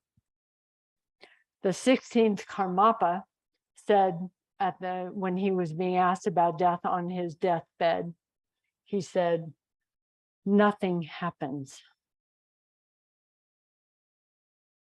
He's coming from the layer that's unfazed. This is such a great way to hold death, that there is a level of quiet, unshakable base that won't be touched by this. In all the near-death experiences that I have read about, which are hundreds, they didn't die. They came back so they could talk about it. But across the board, and I've talked about this a lot in here, but I'll just say it to remind you, they all spoke of a tunnel. That was a journey they had to get through. How unbelievably beautiful it was, because of their human constraints being gone. How if they only knew the amount of love that was there, it would have changed how they lived their life. And that most were given a time of review, life review, and it was usually those that went on to die. That they could see that they were being asked about a life review and being given a choice or a command to come back. It was usually the people who were having the more life review, which some people had the life review and still came back, which I will talk about at another talk. That it's usually the life review is something that we review our lives all in one moment. All the things, nothing is ever forgotten. When we talk about living an ethical life, it's not because we want to be goody two-shoes, it's because our karma is built, and because we are not constantly looking over our shoulder wondering, oh, is someone gonna, see what I just did? There's a way we live freely because we live from a place of such goodness and love. So when in a huge rite of passage, birth or death, these are the biggest ones, things really begin to rearrange energetically and all the rules change. Any of you who have ever been at a birth or a death know what I'm talking about. You come into this space of someone who's giving birth or dying, and I'll look over at Carolyn, that all the rules change. It's like the compass is spinning, compass needle is spinning.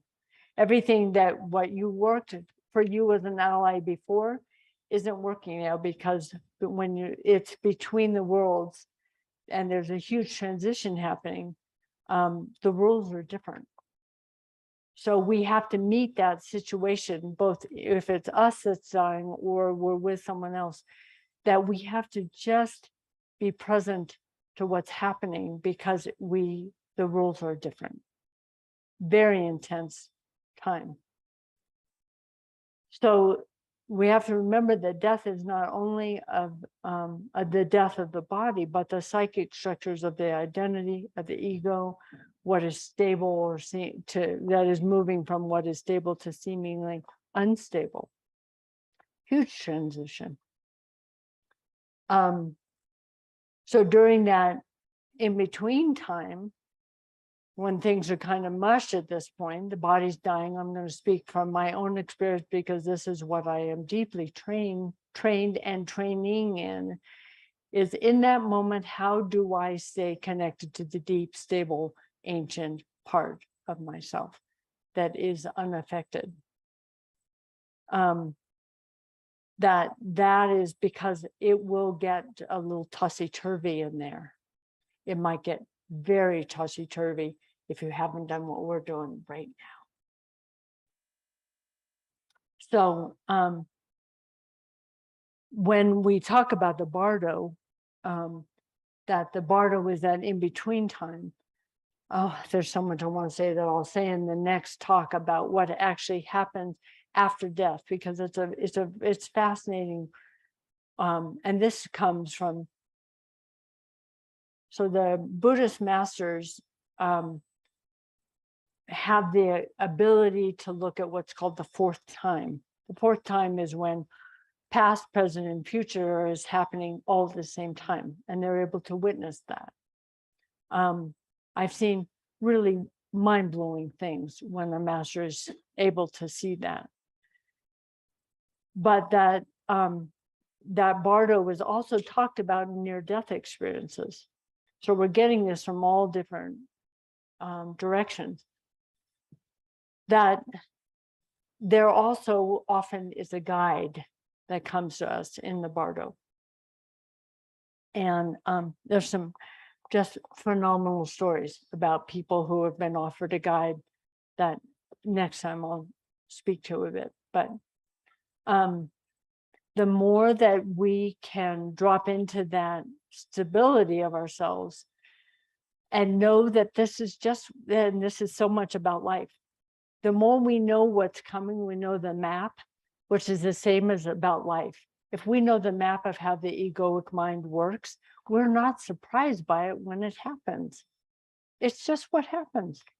It's just part of being a human being. So what ends, what changes a lot, and what actually is stable and not changing? So what ends is the body, the subtle body of the emotional body. What changes a lot is the energy body, the identity, the dream body, the soul body. And what goes on is the ancient, the no separate self from the whole part. We have to get familiar with all the levels. So death, as I've said before, is this unique spiritual opportunity because a portal gets opened. One thing ends, another hasn't begun. And we can miss that opening. In that opening is when there are amazing transformations for people that have become, you hear all the stories. It's like they died and they were completely enlightened in that moment. So it's often taught that we have to access this very stabilized intuitive state. Then when that window opens, just wedge your foot in there and keep it open. And there's a sense of like, we can kind of like rest there and see it and go, there it is. Because if we know and it goes open, close, boom. That is happening all day long for all of us in our lives all the time. That window is opening, closing, opening, closing. And what we do is we're like going around in the merry-go-round, the door opens and we are on this, we're thinking about something else. Can't believe that. And, can't believe that conversation. Oh, door open, door closed. Right in that moment. And that's what I mean by using the wobble of our lives as the gateway through experiencing what is actually happening with the wobble, not the story of it, is the opening. So walk through the door, wedge your little foot in there. So the second stage of the liminal stage is when we're, as I say, in that gap, in that bardo. And we'll be fine there. Even if you don't have years of work on clearing it, if we do two things, ground in the stable grounded part of you and keep your focus on the good outcome, the light at the end of the tunnel. If I was going to leave you with two things about that liminal state, it would be that.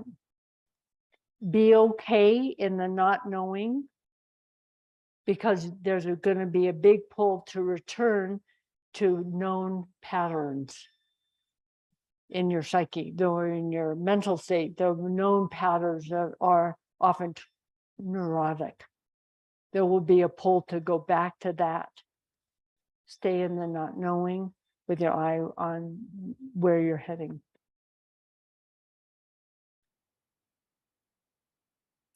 Live in soul time, now time, right here in this moment. That's why the wobble is so important, because it gives us a strong sense of the now. If we stay in the actual experience of what is arising rather than a story of it, don't overlay reality, be with reality as it is. Jesus said, I am making all things new, meaning that all things in each moment are new and fresh, just like we're innocent, like a child, seeing things for the first time.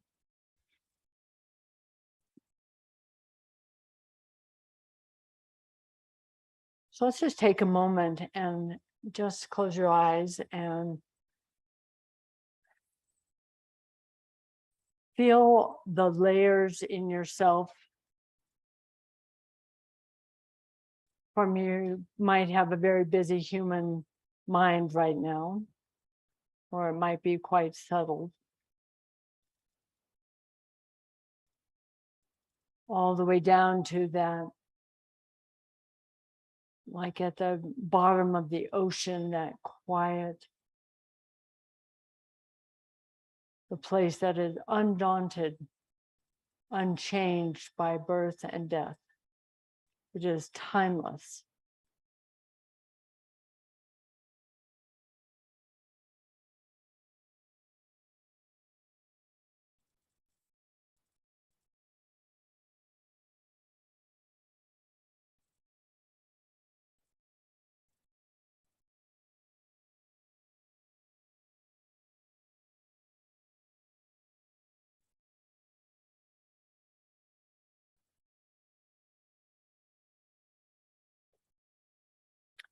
And now feel all those layers of all the people sitting in this room or on Zoom,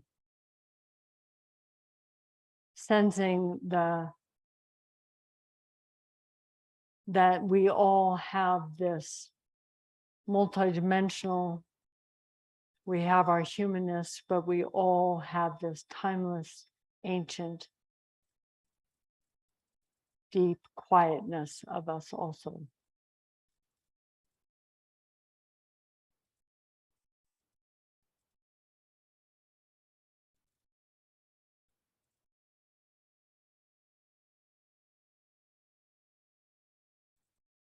And now imagine somebody who is difficult for you in your life,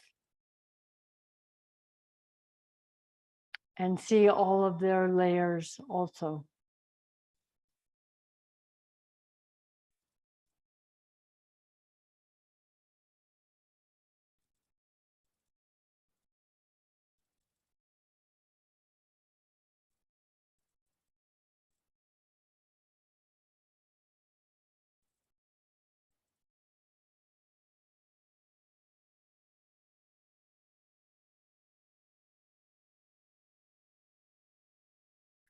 And imagine sitting where you are right now in this quiet, still, stable place.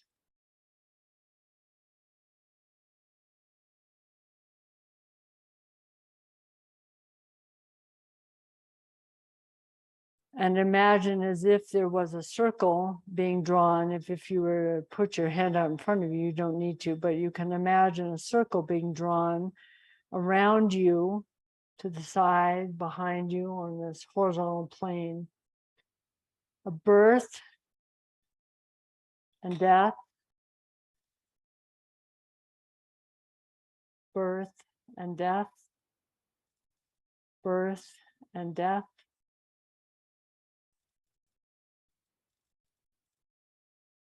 But this quiet, stable place sits here in this quiet stability.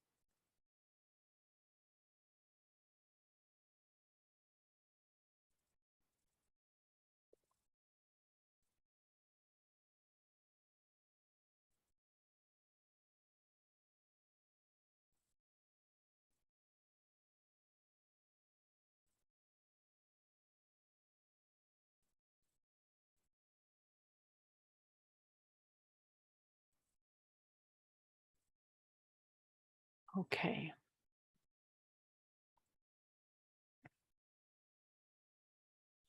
So this is a time to be able to ask questions or share thoughts or feelings.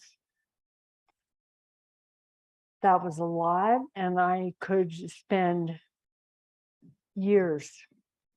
There are years and years and years and years of study and practice and teachings around death.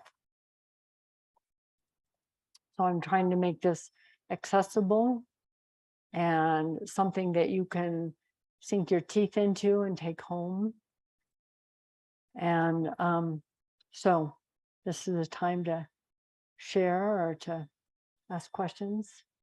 I know there were two people who had asked questions before, so maybe.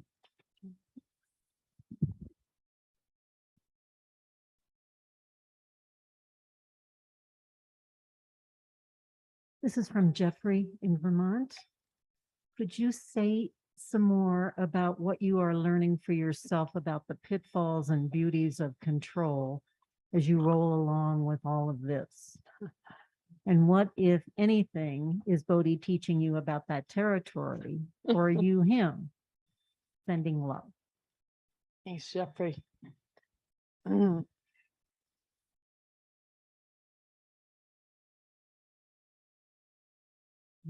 I would say I'm learning how little control any of us actually have.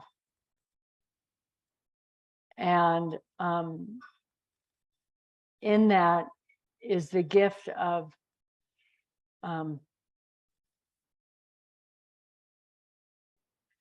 before I would think, if I worked hard enough, I might be able to control that. And I would get enough positive reinforcement to think I was doing it. And I think that by being successful to a certain degree in controlling, made me tighter. And this is because I know I have to give up all control. There is something that is, I find the humor in my attempt. And I find the beauty in the dearness of my humanness, still needing to have some control over things, and will until the day I die. But knowing that eventually it's all going to go. And there's something I'm kind of psyched about that. And not kind of psyched, I'm super psyched about that. And I feel like that's the thing that I want to go, wow, what's it like to live that now? And with him, I just cry every day because it is so dang hard to not want to control. I want him to come with me, and can't. And so there's something about something being such a strong, with an animal, it's super easy because they love you unconditionally. And he tracks me, and he is so attentive and loving, and gives me so much physical contact that is unthreatening.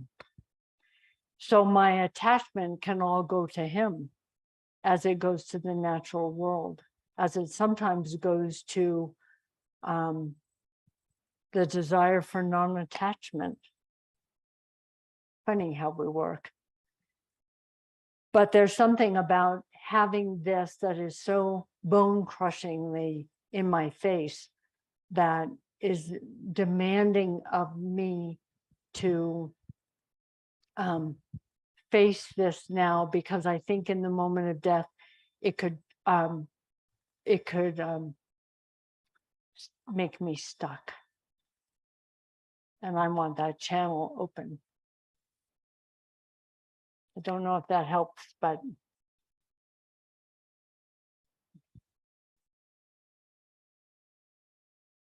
oh, I love all these people.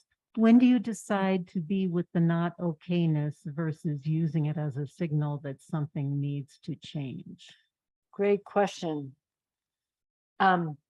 Intuition. Like people who are environmental activists come to me and they say, I can't be Buddhist because I'll be so passive. And it's like, Buddhism is not passivity. It's about the ability to sit through our discomfort so that when we do act, we're acting with a sharp sword rather than a butter knife. Because you don't want to go out there and make a mess out of things. You want to, with, as Manjushri holds the sword between the thumb and the middle finger, that is a very sharp sword. Manjushri holds this in this elegant posture, which is when it's time to ask, you just cut the head off of the thing. There we are. There's no muss, no fuss. But it's the knowing that we can tolerate the sitting in it and using it as an access point to our own waking up. When we've done that and we sit in our intuition, we will know when it is time to act. You have to trust your own intuition about knowing that are we acting from wanting to get away from the discomfort, which is often why we act. If we can sit through our discomfort and come to the other side and listen to that, the acting comes because it comes out of right action, rather than coming from the mind because we're trying to control the outcome of that action. When we act, it is acting from a pure place rather than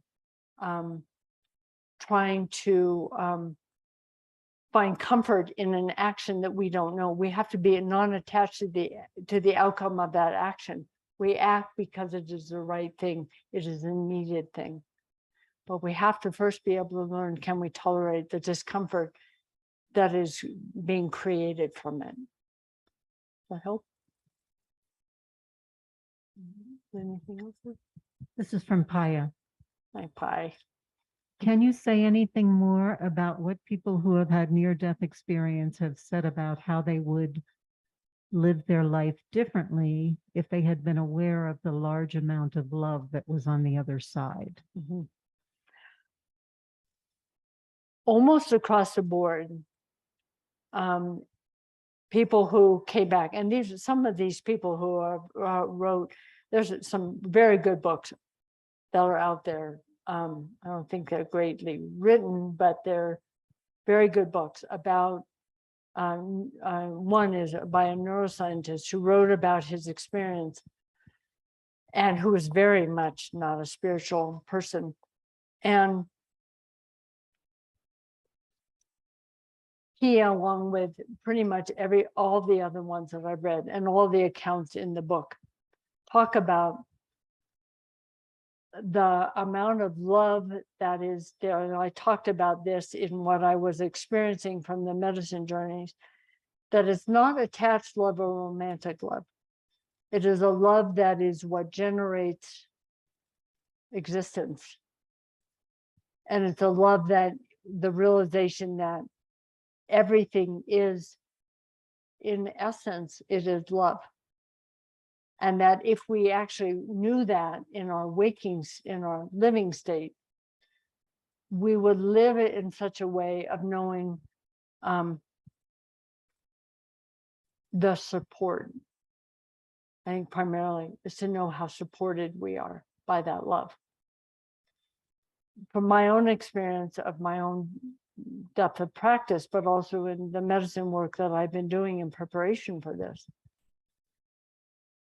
is that it's not only that love, but it is in the unseen world that unseen and that love is just with us constantly. It's waiting for us to lean back into it. That doesn't mean it makes us not die. It means it's supporting us in the natural flow of existence, and that we can rely on that, and that we are that love. It's not like we're here and everything else is love, but we are the makings of that. We are the juice that turns the universe. And knowing that for me is like, there's so much relaxation and comfort. And there's so much love that it softens me to want to give that love, to rest in that love now. I hope that helps. About somebody from here. Just take this. Thanks so much, Tor. I feel like I'm swimming in a paradox right now. Like when you said a little while ago, it helps to have a map, all these teachings about what may happen, what many have experienced. Keeps us from being too surprised. And they feel so rich and so personal and universal on the one hand. And on the other, like a map is a concept. You know, it's still a belief. So how to hold them both, like to stay great. open and curious, and like this feels Yeah. super fruitful Yeah, to learn and to practice, not Yeah. just the big death, but yeah. every day, Mhm. but related to the big death. Like, we'll have no fucking clue, really. Mm. And I want to be open Yeah. to that as Yeah. well. So I'll be surprised in a good way. I think the primary thing is the map is not knowing exactly what happens. The map is knowing that it might get rough, that our attachments and identifications might come up, that our human constraints will be gone, that we will experience things that we don't usually experience, that some sort of consciousness goes on. And I'm going to talk about that next time, because that's one, it's fascinating to know, to understand that consciousness, when the body dies, it's not like we're not there. So in the near-death experiences, we have a lot of good insight that what happens until death. And then we know something goes on. So that's the map. Right? So that's what, and it's more that we're going, be familiar with the rites of passage, the stages of that, right? Something dies, something is transformed, something goes on. And there's something about, it's the knowing of kind of that kind of map going into a total unknown state. That if we know that we have the option now in our life and in our death to reside in that deep, stable place, that's the map. Thank you. Does that Super help? rich. Yeah. Okay. She's got, yeah.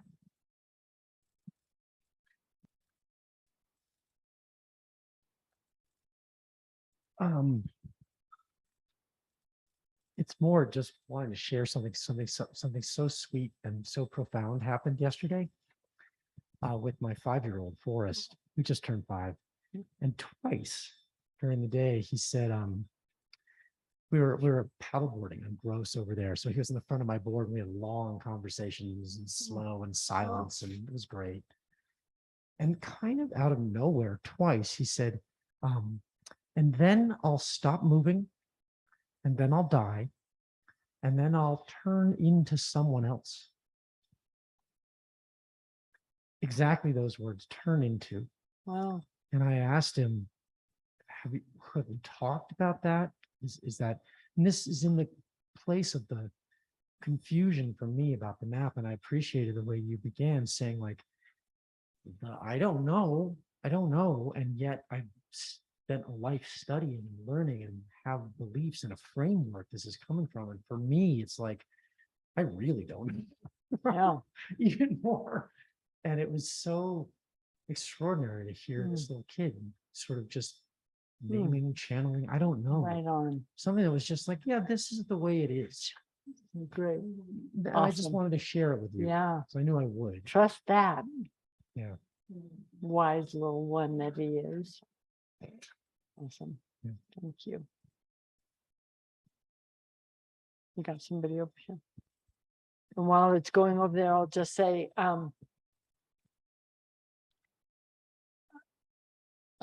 something you were just gonna say,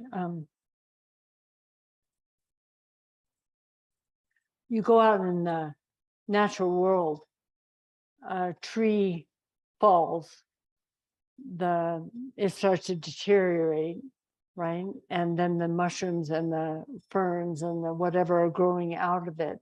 And there's so much of again, if energy is neither created or destroyed, and consciousness is consciousness, right? It's consciousness that is, that doesn't end. So what happens with that awareness, or we say conscious, what happens with that? That is in this field. It's in the field. It's in here. And more I'm going to say about that later, but I'll stop there. Hi, Tori. I feel like I'm not going to be able to say this to you later, so I just want you to know how beautiful you look and feel today in this space. So I just want to say that. Yes. I'm not sure where you'll go with this question, but I've been sitting with this question since I got here today. My dad is 85 and clearly sort of in that ending stage of his life. And my dad he's very adamant about believing that nothing happens after death. Yeah. And I guess my question sitting here is how does one support someone, but when my mom died 5 years ago, I've done this deep dive in curiosity around all of these questions and death. And I'm left wanting to show up in some really meaningful way with him, complicated relationship at the end of his life. And I guess that's just something the uncertainty of how do I do that with my curiosity and belief about death when he's so closed to that. That is what almost my whole talk is next time. I'll be back. Stay tuned. I've actually already written that talk because that is such an important question. And we all will, hopefully, will be experiencing each other's deaths and our parents' deaths and our beloved deaths and our animals' deaths and our, and how do we do that in a way? And I'll just say, like the fingernail scratch at the top, do not try to control his death. That is his death. You hold that he has all those layers. And you hold in you that you have all those layers. And then you get out of the way. And you do the least amount. We just remain in that. But don't try to be all spiritual, because that makes a mess out of things. Just be you and just be present and don't try to fix things. And if it's a shit show, It's a shit show. And if he thinks his body dies, that's okay. But you see him in all of his layers, and you see him with a good outcome.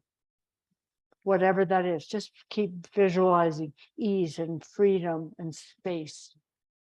That's all you have to do. But just keep showing up and loving him. And I will go on and on about this, but not now. Stay tuned. Come back. Yeah, a lot I want to say about that, because this is really where our spiritual path about just being a good, solid human being and getting out of the way, especially in that time where the rules change. So a lot I want to say about that. Anybody else? Thoughts, feelings, questions? Okay.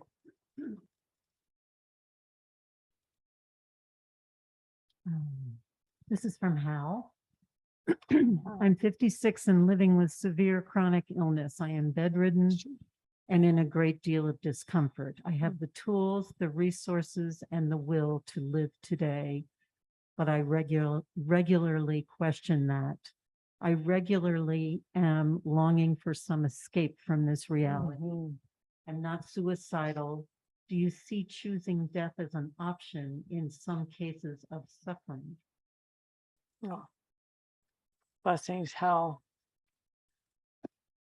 Oh, and there are so many layers to your question.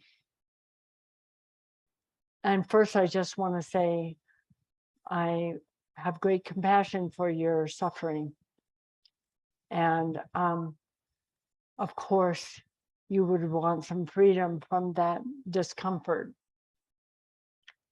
The question about taking one's life is a whole long conversation, but I'll just say, I definitely plan on ending my life. I don't plan on suffocating. Thank you very much. I think there is, and that I've had to do a lot of work with to feel my own at peace with deciding that there will be a time when I know that it will be time without building karma. It will be okay to end this life. I think I can't speak for you, and I can't speak for what would be right or not right for you. But I would say that there are times when, as I was saying before, when we are rushing to get away from the discomfort in hopes of finding something that is more comfortable.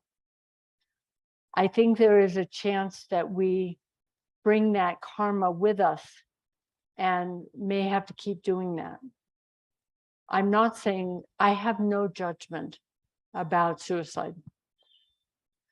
I would say more that I would make sure that you have somebody with you to ask the deeper questions about what is it that you are trying to get away from, and can you find, is there a will to be in life in ways that you might not have found? For instance, maybe there are joys there that have not been unveiled yet. If you come to the place that you feel and you've been supported and held in this process, I don't say counseled, because that would be somebody else's opinion. This is your journey. And if I were going to sit with you, I would hold you in your journey to explore your own questions.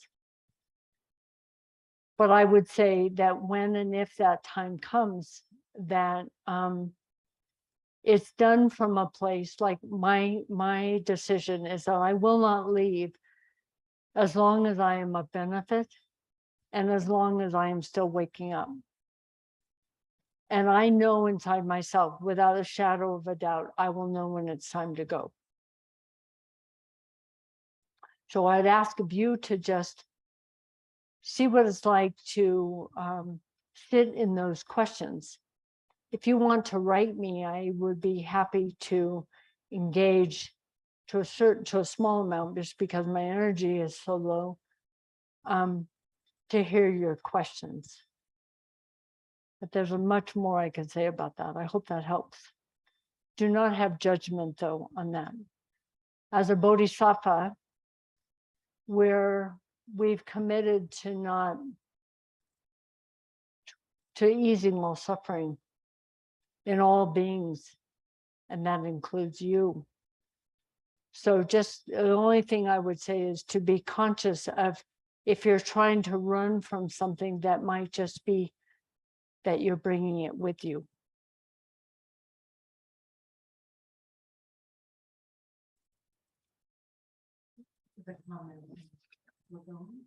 Hi, Mike. These teachings have been profoundly helpful, and I am very grateful to you and for them. Having watched my father go through his own process of death recently, it has given me some much welcomed perspective on what I was privileged to have witnessed. Oh. Much love to you, Tori. No, Mike. Thank you. I'm glad. Anything else? There's a comment here from Lauren. Lauren Lauren Goldman. Golden. Let's see. This is not a question, but it is a reflection. You have trained, practiced, studied for most of your life so that you could meet this illness and your coming death as a conscious spiritual process. By making this visible and audible to us in these teachings is an incomparable gift. Thank you, thank you, thank you from all of us for this precious offering. It feels to me like there's nothing more important you could be giving as teachings. For my part, the idea that any of this is anywhere in the realm of narcissistic could be yet another thing to drop. Thank you for your vulnerability, bravery, and love in this gift. Thank you.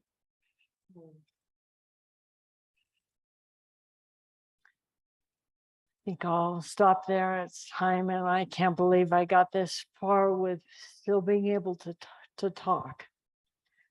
So I just want to say that all lives, if led consciously, will lead to service. Listen to this call. No matter how small the acts of service are, follow them. So I hope that these talks and my death is of service.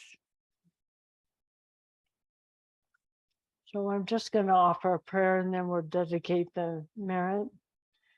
And I just want to start by saying that we pray not to acquire, not to get something, but to be worthy, to wake us up and to ask for help. It's our way of genuflecting in front of the world's mystery, is to pray. So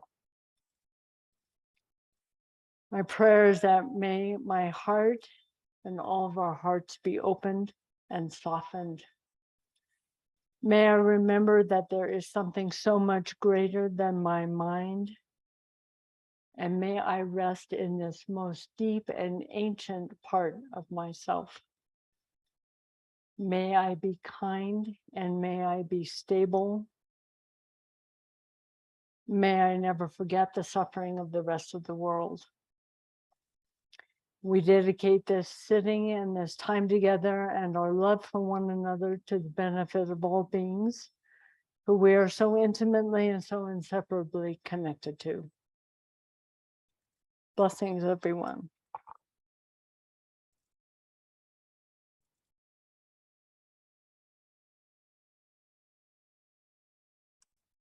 So there will be another talk probably sooner than, oh, I was going to read a poem. Wait. I don't know who this is from, but that your heart is a small, beating, mortal thing is really a great mirage, an incredible sleight of hand. Inside, you'll find an unfolding landscape of God, moons and mountains, and a limitless, limitless love that could never be bound by anything so small as death. So I will hopefully be giving at least one more of these to answer. And Kathy's gonna talk for a moment, and I'll come back out and say hi to people, but I won't be hugging anybody, just to say if I get sick, I can't cough right now. So I can't, so I would probably get pneumonia. And I'm okay to die with the ALS, but I prefer to not die of COVID right now. I love you all.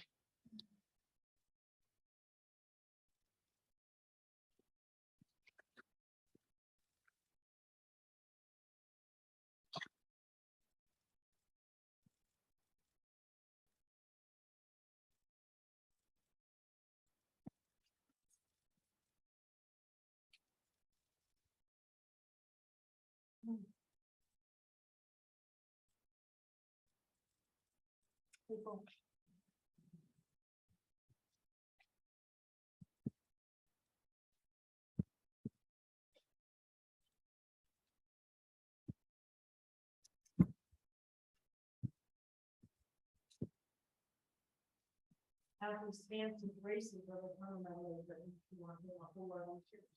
That's why I'm doing it.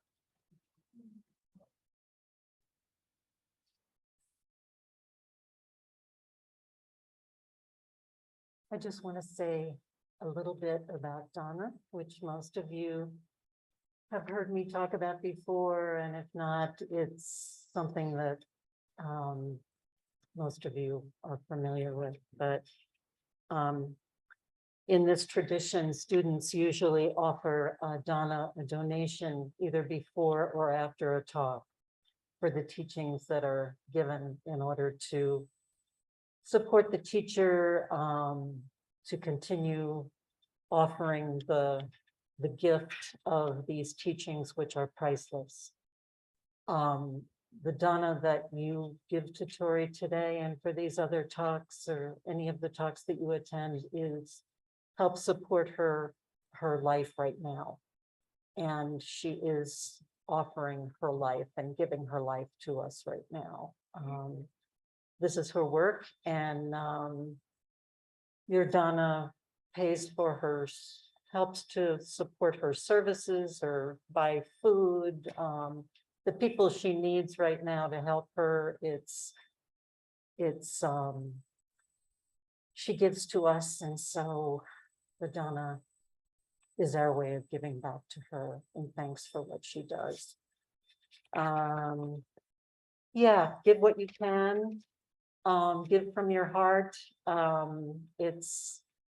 Donna is given in the spirit of generosity. So how you feel generous as much as you can be generous, that's an individual thing, and anything that you give is appreciated.